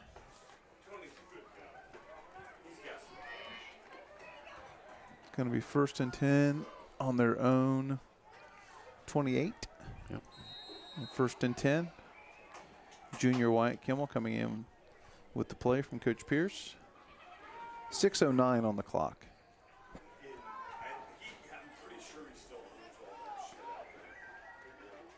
And we got Lane and Mayfield split left. 11. Foose again. Nice blocking up front again. We're getting big chunks. Big chunks. And Foose went again, probably 7 yards before anybody touched him. Yep. So good blocking up front. He's running like he wants to be funny. You're in charge, not me. And with that, I got him just going over 100 yards on the night. A lot of that coming here late. Just, The sledgehammer's out. yep. Lane Mayfield split right. And Foose going to get him in the backfield this time. There was a blitz. They read it right. Well, and, you know, we talk about this a lot with Jordan is he just seems to get stronger as the game goes on. Maybe angrier. It might be a good word for it. He runs angry. He runs very angry, and it's fun to watch. But as the game goes on, he definitely gets stronger. Again, Lane. Come on. Now, I can't see that. Now, Play clock at 7. Pitch to Foose. And nice play there by number 1, Caden Taylor, junior linebacker, 6'4", 190. Made a nice play, had the edge, didn't let Foose get outside. Brings up a 3rd and 10 for the Bulldogs. 4:30 on the on the game clock. 18 seconds on the play big clock. play here. You know, if we can get the ball into 17's hands somewhere, you know, middle of the field, slaying action. You can see they're working. They've put a couple guys out there with him. Screen. Screen There it to is. Come on. Foose. And he's going to get it. He might go. Nice tackle. Lane Lovely on the tackle. Great. Excellent execution by the Bulldogs there. Ran a little screen to Foose. Huge play for the Bulldogs. Yep. And that's a play you talk about. You know, the draw. The drive is kind of stalled, and you know we run a great screen to get us 21 and move the chains and put the ball into their territory. And that's disheartening for the defense. You think you're going to get a 3rd and long, you're going to get a stop and get the ball back. So 1st and 10 Bulldogs on the 39 of the Arrows. And Foose up the middle. Boy, he taking people with him. Yep.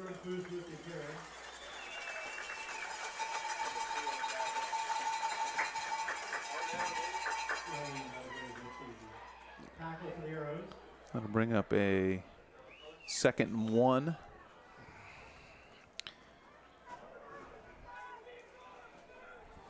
So is this take a shot here? 2nd and 1, you're in 4-down territory. I think analytics tells you to, but here's my thought. Just keep hammering Yeah, them. you got the sledgehammer out. Yep. Just keep Yep. hitting them over Don't the head be- with it. Don't be cute. But we're wrong. Nice catch, Nichols. Yep. Enough for the first down. Nice sliding catch by Nichols. Good throw on the run by Kimmel. About a 3-yard pass there that. Covered a lot of ground for 3 yards. Well, and probably more, not just a lot of ground, but a first down, you know, kind of play that could have been broken, could have been a sack. And I think number 1, Caden Taylor, almost had him and he slipped. Foose. And that's a new wrinkle right there. We had Mayfield back there in the backfield.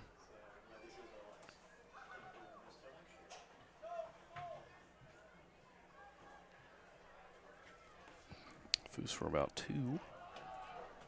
We'll bring up 2nd down and 7, 2nd down and 8 for the Bulldogs. Lane split right. Foose alone running back. It's going to go to Mayfield. And Mayfield tries to get the edge. Oh, And we got some late hits. No.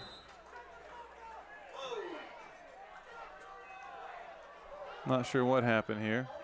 They're fighting. Their kids are fighting. Not sure what happened.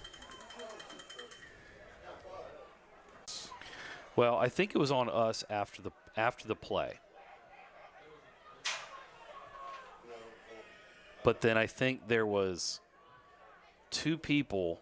I think there was 2 involved, and then I think their guys were skirming because of everything else going on. So that's going to back the Bulldogs up. And I think that's Coach Pierce's thing is they are doing stuff, and not to really throw, but this lines judge on this side has not been real. He struggled tonight. Yeah. Missed some calls both ways. Yeah. That are right in front of him. So then when something happens, you know. But I'm not sure. Yeah, we're 3rd down. And unfortunately, that's putting us in a tough spot here, so. Pitch to Foose. And he's going to try to get outside. And he's not going to get much. Going to get about 5. There, and see, that's what's happening. Now they got more kids. I'm not sure how they're getting away with this. 20 Foose responded, but 24 definitely got up. Yeah, got up and got in his face and Yeah. screamed in his face.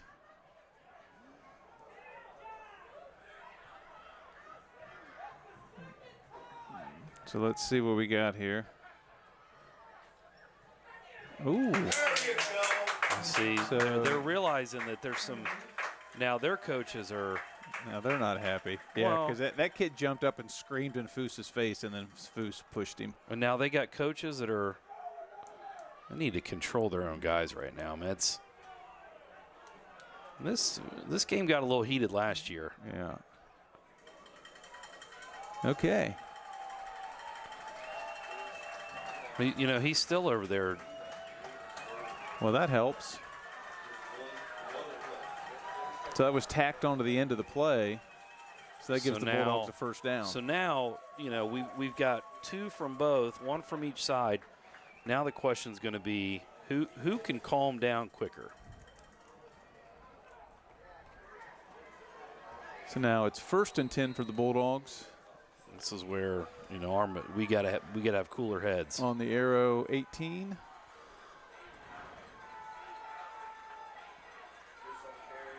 And there's Foose. Jordan Booth with the carry for Bulldogs. And not to say, you know, earlier in this game, I will say there was a play where our guys were trying to help their guy up, and he wanted no part of it. Yeah. So, and not to say our guys are, but Yeah, but I've seen both teams helping each other up. yeah. Well, I think there's a couple guys on their side that are just not really want a part of that, which is fine. Foose. Jordan Booth on the carry. Tackled by Wayne Lovett. That'll bring up 3rd down, and that's probably going to be the last play of the 3rd quarter. So it's going to be 3rd. And we got a timeout, Preble. I wonder if this is to calm everybody down. What'd you say, trivia Well, question? they're still out there. Yeah. Look, and that's the difference right now is you look at our timeouts right now. Our timeout, we're talking about the game. Their guys can't keep control of them, even themselves. Unfortunately. All right. Trivia question. I'm going to ask it now, and you can Okay. answer it at the end of the quarter. Okay. How many times have the Bulldogs beaten a higher seed in the state football playoffs? And name the team or teams.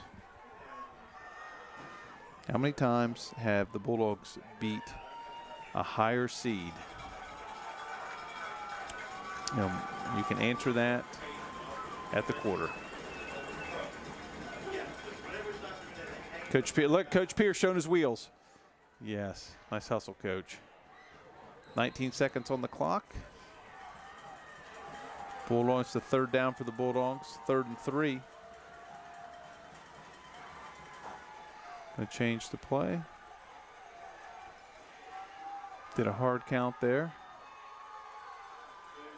Foose, Foose, Foose, Foose, Foose. Touchdown, Bulldogs. Foose was not going to be denied. He drug about 5 guys into the end zone with him. That's the best way you answer.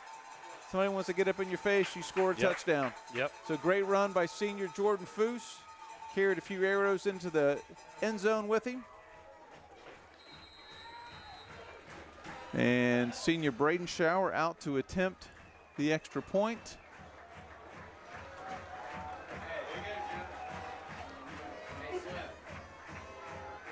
Snap, hold, kick is good. And with 13.4 seconds remaining in the 3rd quarter, the Bulldogs lead the Arrows 17-14 on a Jordan Foose carry. Well, you know what you do? Sorry, go ahead. Braden Shower kick. No, just going to say just a nice job by the Bulldogs of just getting that sledgehammer out and just going to work. You just going to work. Put the ball in your hand. You know? Chop wood, baby. That's right. That's right. Just keep going. And right now, you know, Preble Shawnees, it might be in a little bit in their own heads, just watching how their kids are reacting towards each other, their coaches, and that's where right now, you know, the hardest thing is when you get into a situation like that, and this is where we've got a very veteran staff, is you go, hey, okay, it's done and over with. Everybody's got flagged. Next play, and stop. And they've had, that's tough to do. So I'm not saying that in a bad way for them, but when you've got a group of veteran coaches been doing this 20 years together, they got our guys calmed, and Preble hasn't yet. So I think that's going to dictate the rest of this game. Another pooch kick. It's going to stay in. It is going to. He's not going to make that call. He touched it. He's not going to 22. So that ball. So now we got a. So did it go out of bounds? Yeah, it did. That's why he threw his flag. Yeah, I thought it went out of bounds, and I didn't think anybody touched it. He almost touched it. To the fan's eye, he touched it. I don't think he touched it. But I don't think he touched it. He was close, and I will say the referee was about 5 feet away from it, so I'll go with the official on that one. So you got 12 seconds remaining in the 3rd quarter, so the Arrows will get 1 play off here, and then we'll switch ends. Start on their and 35. Coach Berner will give us the answer to the trivia question. Oh, man, you know what? Early 2000 or early 2000s. Early 2000s. 3 split and screen again. And timeout. Early 2000s. So the Arrows just called their 2nd timeout, so they only have 1 left. See, I wasn't living here then. They called 2 timeouts with 17 seconds left in the 3rd quarter. That's interesting. Okay, yeah. Well, it wasn't the first playoff team because we didn't win. Yeah, correct. Yeah, you probably weren't around for this one. But what if I give you the year? Would that do anything for you? well, I almost wonder, is that the 06 team? No. Okay. It's later than that. Okay. So was it 07? 12.3 seconds. No, it's later than that. Okay. Yeah, you're gonna have to give me the year. 2012. Oh. Were you here? Yeah. Yeah. Were you here in 2012? Uh-huh. Okay. So, yeah, that was Tyler Brown and those guys. Who did they beat?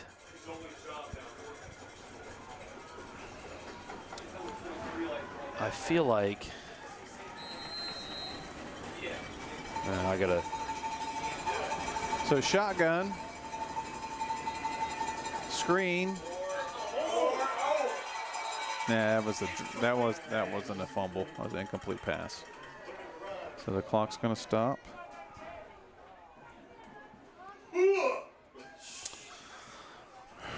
Well, we beat a team out of Cincinnati that year at Fairmont. 7.8 seconds on the clock. I'm Second going to down and say 10. Norwood was the opponent. All right, bro. All right, we're right there. And it's a handoff. Oh, we had him. Yep. Coffee blitzed right by him. Nice run there by Lane Lovely, Jr.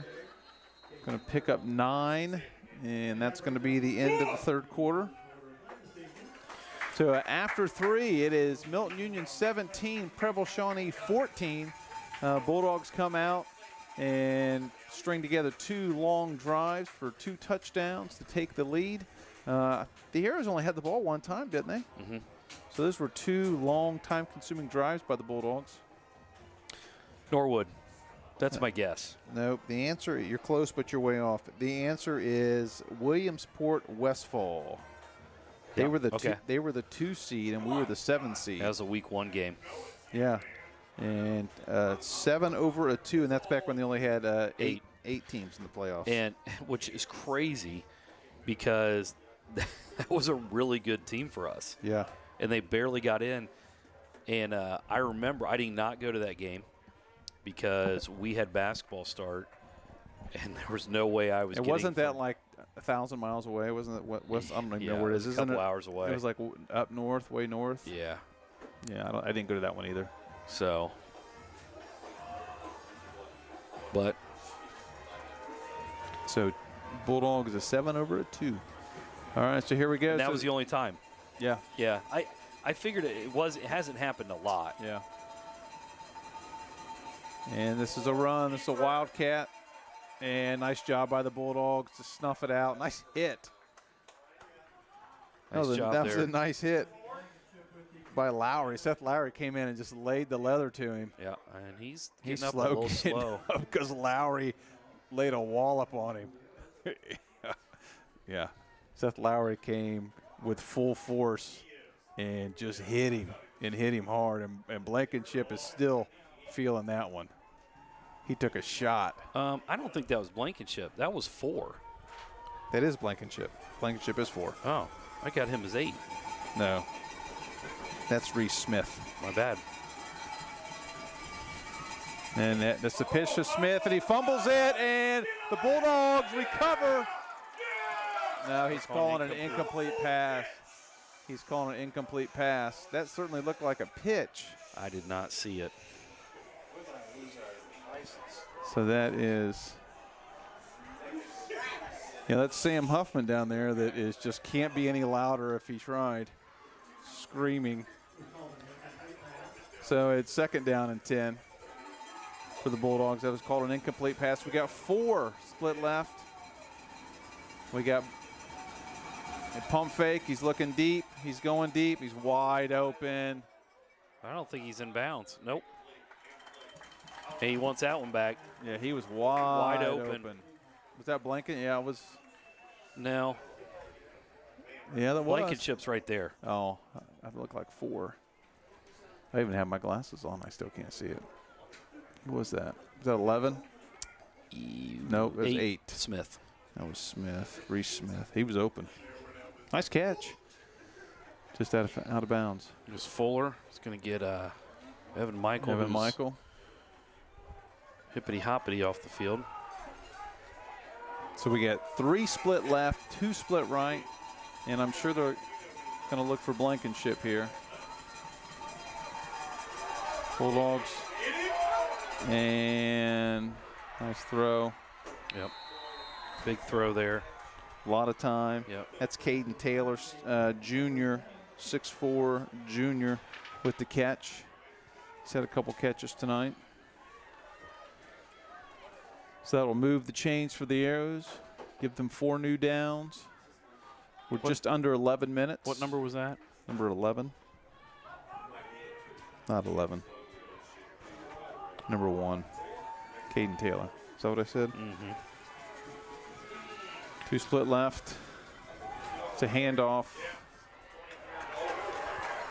That was Lane Lovely on the carry. About a Picked up a 2-yard yard. gain, yeah. Took a shot there. I think that was Ian Coffey. Coffee and Fuller stood him up, and then Nichols came in and Looks like Coffey needs to go out. got a stinger or Yep, something. Yep, something. So Foose is going to come in. So you got Blankenship split left by himself, 2 split right. And looking for Blankenship. Good coverage by Stone. And he's going to First down. get the first down barely right at the 15-yard line. So we're under 10. First down arrows.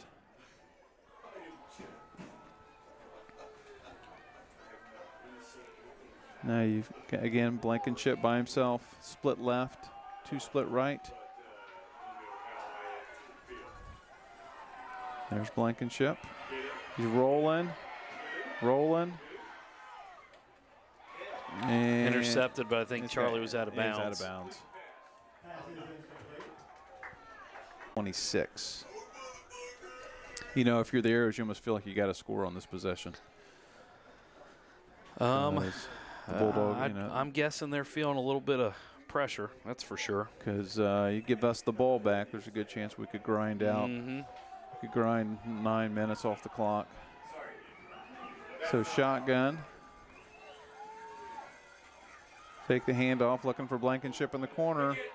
And nice Great defense. play by Mayfield. Nice cover by Mayfield. Wow. And he was open for a second, but Mayfield closed him down, a little jump ball. And nice job by Mayfield to go up and break it up, because that was a touchdown if he catches it.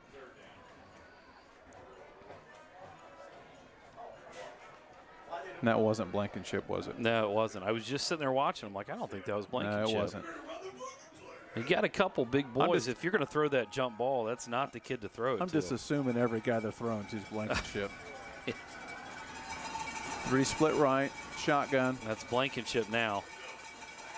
And he's going to throw it, and out of bounds. Oh, he said he caught it. a touchdown. I'm not sure he caught that. Wow. Did he get his feet down in bounds? I don't know how. I mean, we couldn't see it from here, Yeah. but. Well, I will say the official was 1 foot away from it, so. Well, but this is also the official that's missed calls 1 foot away from him. Yeah. So Great catch. I think the hard part is if you're looking at the official's head, his head's not looking down at his feet. And in his defense, that's a tough call to make, because he's got to watch by feet. yourself. Yeah, right. feet. Does he complete the catch? And the kick is good. But it's gonna count. Yep. So Blankenship add a touchdown throw to his resume tonight.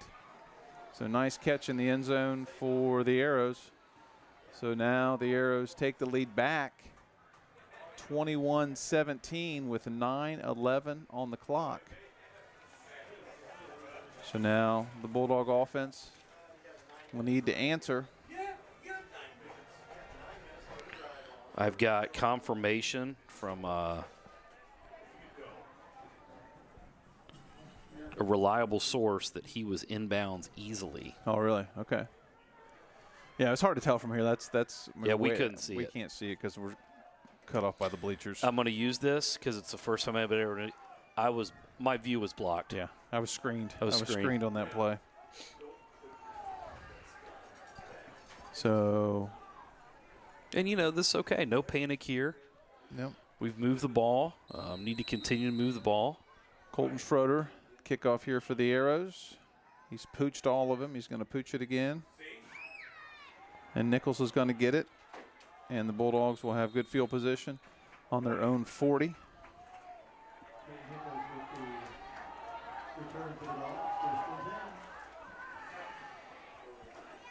So we'll be 1st and 10 for the Bulldogs. Yep, on the 40, on their own 40. 9:08 on the clock. So all the time they need. Coach Pierce has got all 3 of his timeouts.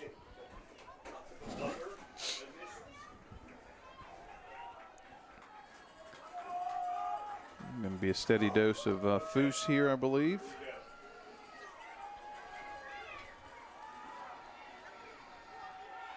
Pitch to Foose.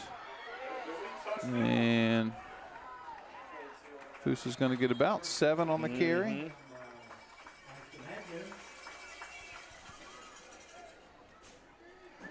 And Nichols is slow to get up.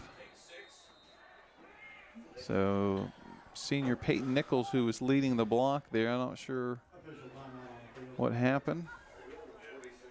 Kind of holding his hip. Did you say you want a trivia question? I was just thinking this would be a good time for a trivia question. So here we go. Finally got the kickers in there. Thanks, Doc. So here's the question for you.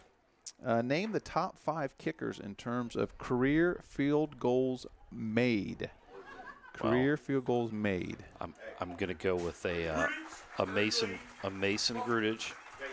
Mason Grudich, number 1, with 11 field goals. Ryan Allen. Ryan Allen and Curtis Brackman. nope. Ryan Allen and Wait, I thought we were doing top 5. we are, but they're tied. There's Oh, a tie for second. for field goals made. Yep. Nick Fields. Yep. Ryan Allen and Nick Fields with 10. Okay. Then Curtis Brackman. No, Brackman's not on the list. Really? Yeah. Well, okay, that makes sense. Nice run by He didn't Foose. kick a lot of field goals. No. You got to realize he was the kicker for the Juggernaut team, one of the Juggernaut teams. Well, I think Mason played with a pretty good group of guys too. Well, that's true. That's true. But yes.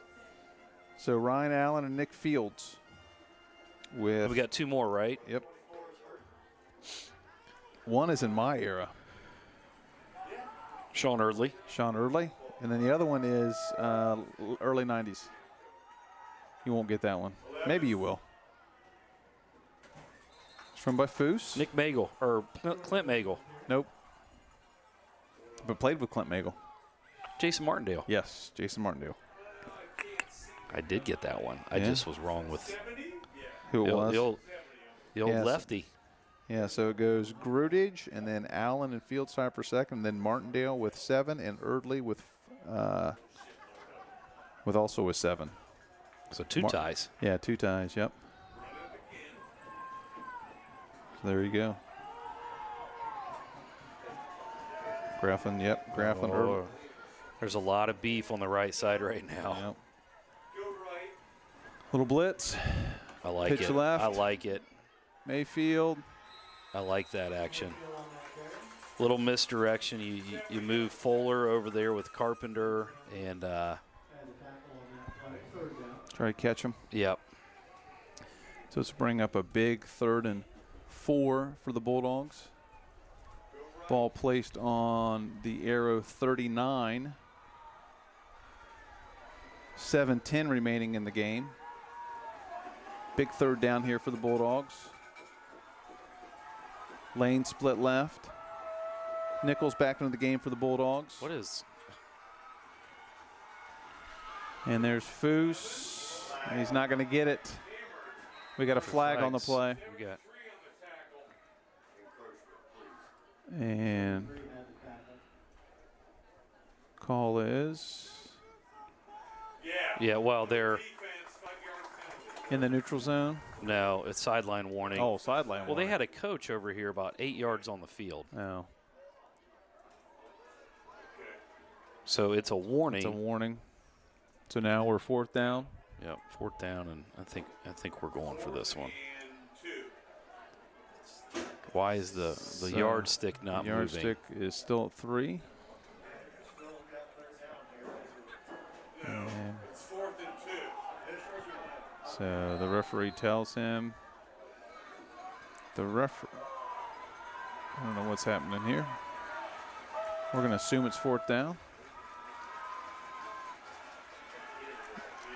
I don't think know. Well, depends on the spot. One lines judge, there's no way he came in straight. The other guy's moving. Let's see what kind of spot we get. It's going to be close. Who's down there? It's a lineman.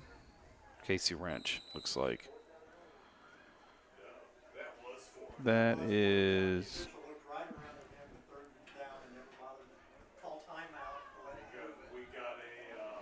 So this is going to be close. It's going to have to be a measurement.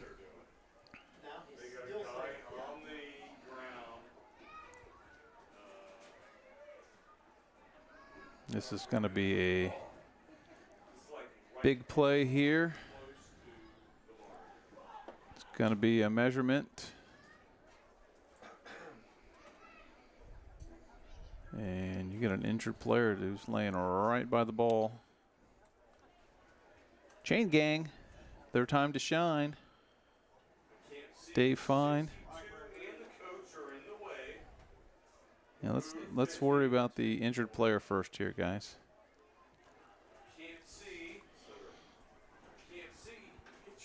So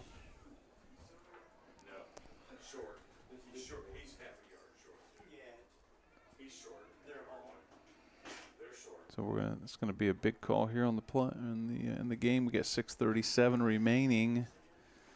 See if the Arrows are gonna get the ball back.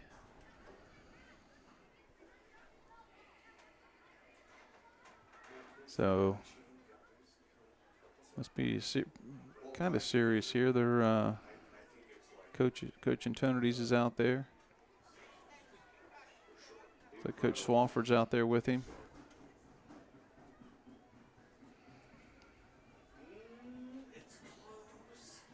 So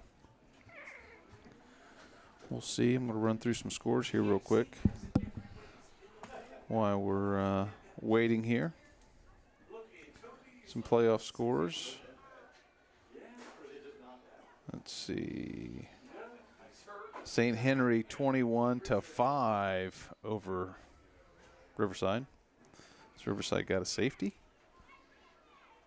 Dublin Coffin beaten Fairmont. So Casey's getting up. Springfield 28, Wayne 14. Centerville still winning.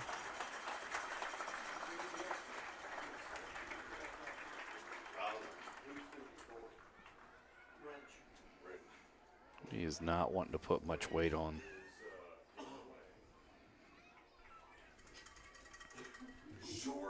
So now we have the measurement. And it looks like it's short. And he is short, so it will be arrow ball. So with 6:37 remaining in the contest, the Arrows will take over on downs on their own 35-yard line. What's hard on that play is I'm not sure.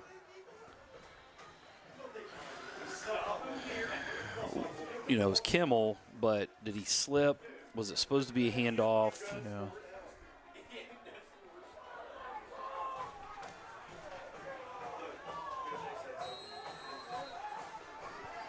So Bulldogs need to get a stop here. 21-17 Arrow lead. The Bulldogs need a touchdown. A field goal doesn't help them. So they need to get a stop and get the ball back. It's a keep. And that's sophomore Brody Morton on the run. And it will bring up second down for the Arrows. And they're going to let the clock run. Let the play clock get down. Blankenship split left. Charlie Lane out there with him. And hand off to Lovely. And had him for a second. Yep. Had him for a second, and he broke through the tackle and gains a first down. So the clock will stop to move the chains and then start back up. So 5:45 clock running. First down Arrows. And they're going to let the clock run down. Yeah, they're going to take their time.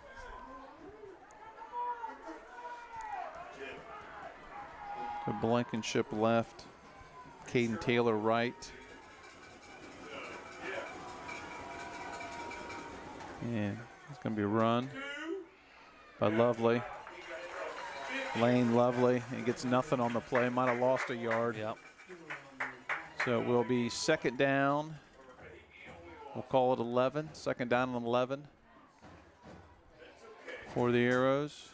5 minutes on the clock and running. Again, Well, you know, again, this is where clock management starts to come into play, and getting the stop and trying to balance your when to use a timeout, when not to use a timeout. so if you get a stop here, I think you burn one, stop the clock. So it's a handoff again. Nice tackle by Coffee.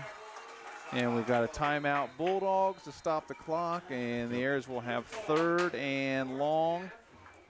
We'll call it 3rd and 10. Yeah. Well- And, you know, this is a tough spot for them to be in. Obviously, you want to get a first down, but you don't want to stop the clock for Milton Union without them burning a timeout. So if you decide to throw the ball and you don't get it and it's an incomplete pass, you stop the clock. Right. Or you could have an interception. You know, if you run it, you know, it's going to force us to possibly burn another timeout, Right. even if you don't get it. Right. I think you almost have to call another timeout. I feel like if, you know, the smart, the safe, you have the lead kind of play, I think you run some type of run play that's, you know, misdirection to try to catch us off guard. And it looks like they got a different quarterback in. This is their I'll run a little screen here. Not going to get it. Nope. So Good tackle there. and no Find the ball. timeout at this point. So we're going to save the timeout. Have a senior Kyler Fuller with the tackle. Dogs are going to get the ball back. So Arrow's going to let the clock run down. Let the play clock run down. And we are at 4 minutes remaining in the game. Coach Pierce has 2 timeouts left. And remember, the last punt this young man had was pretty good. So we'll see if he can do it again. See if he's even going to punt to Mayfield. I don't think I would. Oh, No. But that's got to be. Now let's see where he goes. He's going to go here. He's got to come back. Yep. Keep going. That's fair enough. So that ball's out at the 35-yard line. So the Bulldogs have 65 yards to go to take the lead. You have to. That's the way it is. So we have 3:41 on the clock, 65 yards to go, and you got Mayfield split right, Lane split left, and Kimmel in the shotgun. Low snap, and Kimmel's gonna lose. Lose 10. And that's where Wrench has been our. Yeah. So that's your first snap post Casey Wrench. That's where that injury kind of comes back a little bit. So now Second and about 17. yeah. So you got 2nd and 17, 3:34 on the clock, 1 timeout remaining. And did you say trivia? As a matter of fact, I do have 1 trivia question One more, left. huh? Doc gave me 5 this time. So last trivia question. This is a fun one. In 2012, the Bulldogs defeated Preble Shawnee during the regular season 61-0. An unlikely member of the current MU coaching staff kicked an extra point in that game. Who was it? Matt Brackey. Ding, ding, ding, ding, ding. You are correct. Matt Brackey kicked the final point of the 2012 game. The 61st point. All right. Kimmel on the shotgun. Another low snap. And high throw. Had him. Yeah. Had the inside route on him. So 3:31 on the clock. 3rd down and 17. Of course, 4-down territory, so you'd like to see him get a decent chunk of this, not try to get all of it at once. Mm-hmm. Get a decent chunk and give yourself a 4th and 8 would be nice. Pick up about 10 or so on this. Get to the line quick. A little waggle. And Throwing a nobody.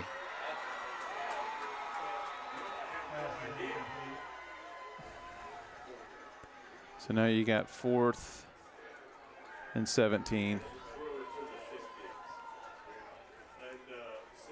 And Coach Pierce.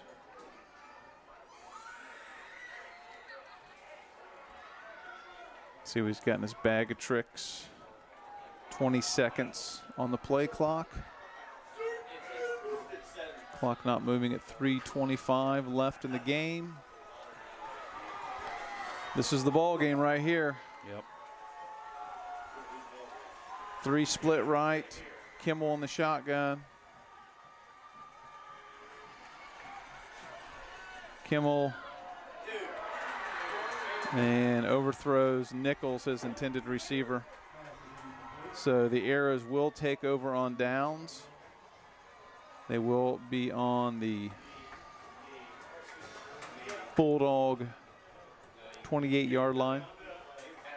Bulldogs have 1 timeout left. 1 timeout remaining, and Arrows will have it 1st and 10. They can let a lot of this clock run down.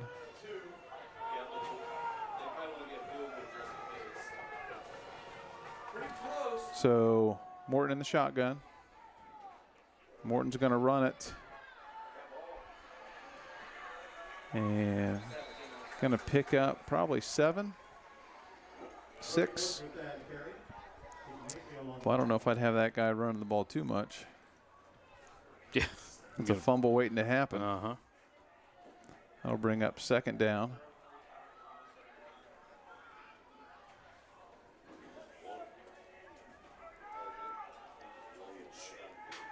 And if they get a 1st down here, that will probably just about do it. Yep, I would agree. We'll be able to stop the clock once.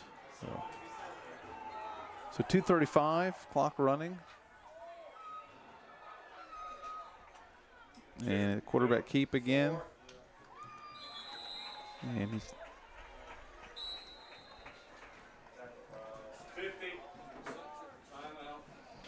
Last one. so call our last timeout. It's going to bring up a 3rd and 1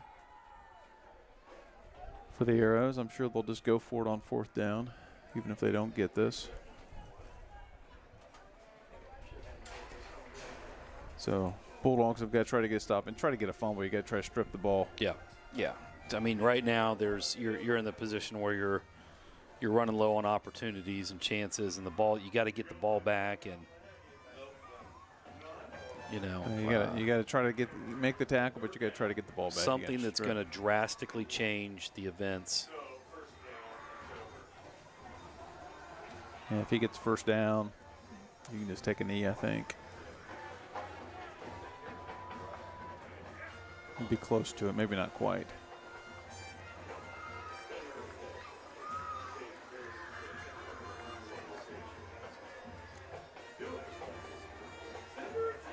So 2:22 on the clock, 3rd and 1. Bulldogs are now out of timeouts. Morton in the shotgun. And they're going to toss it to Lovely. He's got it. And he's going to score a touchdown. And that'll probably do it. That was Lane Lovely, the junior running back, scores the touchdown with 2:15 remaining in the game to give the Arrows a 27-17 lead. And Colton Schroeder out to attempt the extra point.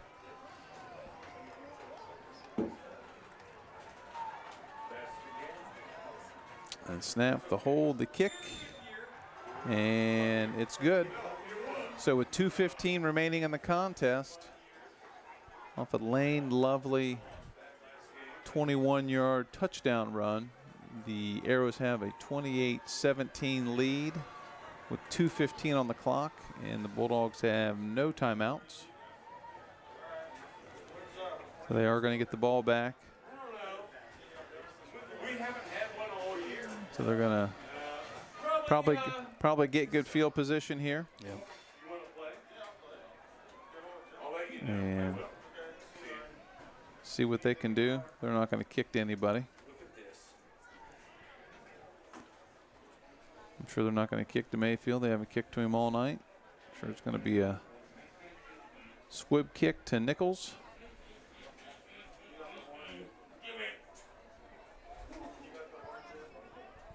So Schroeder for the kick. And another pooch to Nichols. Nichols picks it up and gets it to the 35-yard line. And you know, what a season for the Dogs, 7-4. You know, a senior class that obviously has had to follow a really good class, and you step back and look at it, what the coaching staff has done to respond after the year they had last year, and to go 7-4 and be playing for a league title last game of the year, and you know, there are a lot of people who thought this team would be 5-5 and be 7-3 and get to the playoffs.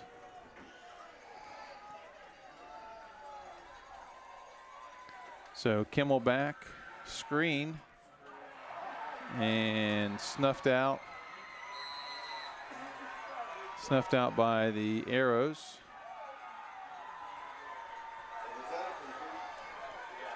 So that'll be second down. Kimmel in the shotgun. And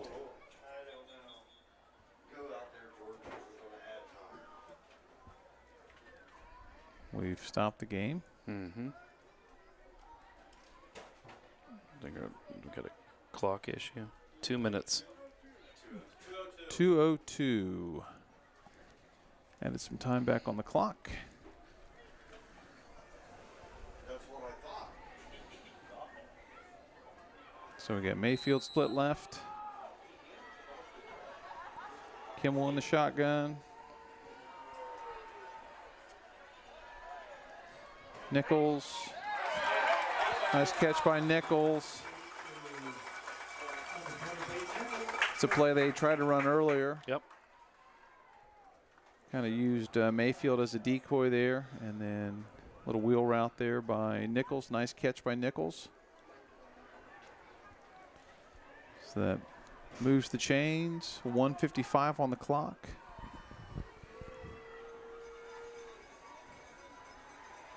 Again, Kimmel in the shotgun. Quick little throw to Mayfield. And he needs to go outside on that and get out of bounds. Mm-hmm. Not cut it inside. Clock running. 1:40.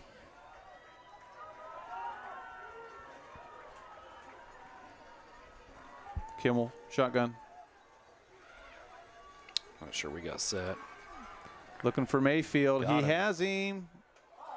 Oh, he had him. Kind of underthrew him a little bit. If he puts a little more. Well, and again, the kid just went right up to him. And they're going to get Mayfield for that. But Yeah. That's That's what poor officiating will do. yep. I mean, he shouldn't have reacted that way. Yeah, but he can't push him, but the kid, kid walked- comes up and screams in your face. It Yeah. should be unsportsmanlike. But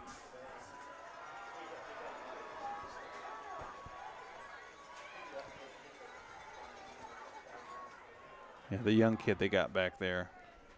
Of course, I guess when you play every playoff game on a Friday. yeah, you're going to be stretched thin. Yep.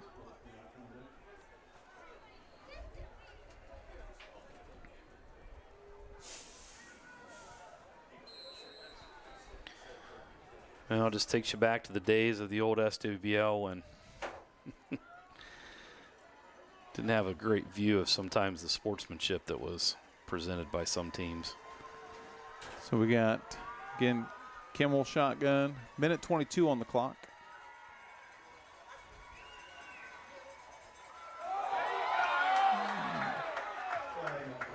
Hope he called that one. I saw that one. Encroachment on the defense. 3/4 too late, but it's all right. So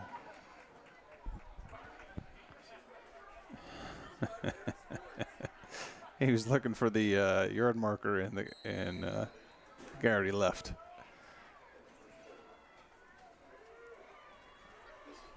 So 3rd down and 20. Maybe 16.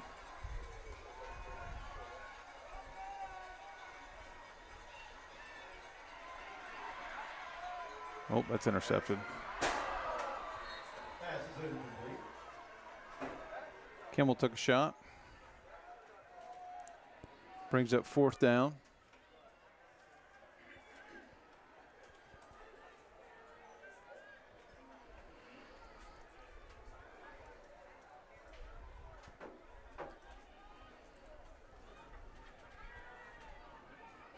So we'll call it 4th, 18, 1:15 on the clock.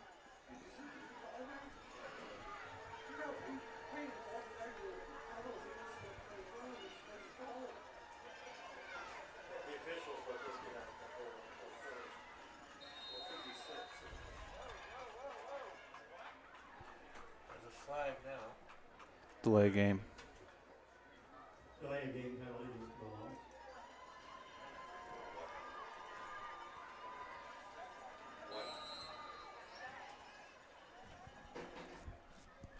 So Kimmel. So we get 3 split right, 1 split left. Foose in the backfield. And I'm not going to get it, though. what a terrible spot by that guy. That was a terrible spot. And I think there was a Okay. He got at least close to the 30.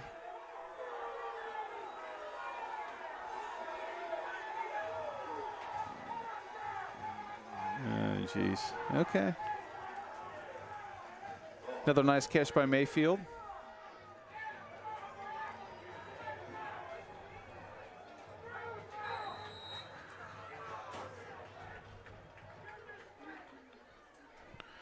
Well, the hometown are letting them have it. At the end of the day, I mean, that call didn't decide the No, game. not at all. Not at all. But nice to see him get it. Just see if we can go down and score a touchdown. Just got to make sure kids, after this, going through the line, got to kind of watch. Be honest, even though they got something to play for next week, I'm not worried about our guys as much. Yeah. I'm not sure they're smart enough to keep their mouths shut Yeah. when they do play a game next week. So it will probably be Shawnee and Brookville who will play next week. So that'll do it. So your final score from Memorial Stadium is Preble Shawnee Arrows 28, the Milton Union Bulldogs 17. So again, congratulations to Coach Pierce and the coaches and the players. They had a great season. I think they probably overachieved a little bit.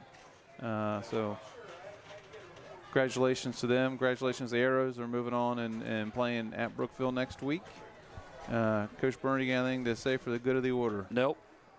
Congrats on a great season, dogs. Yeah, absolutely. Congratulations to the players and coaches. Appreciate everybody tuning in all season. We have enjoyed doing this immensely. We appreciate you watching, and we'll see you in the winter. Yep. Everybody take care.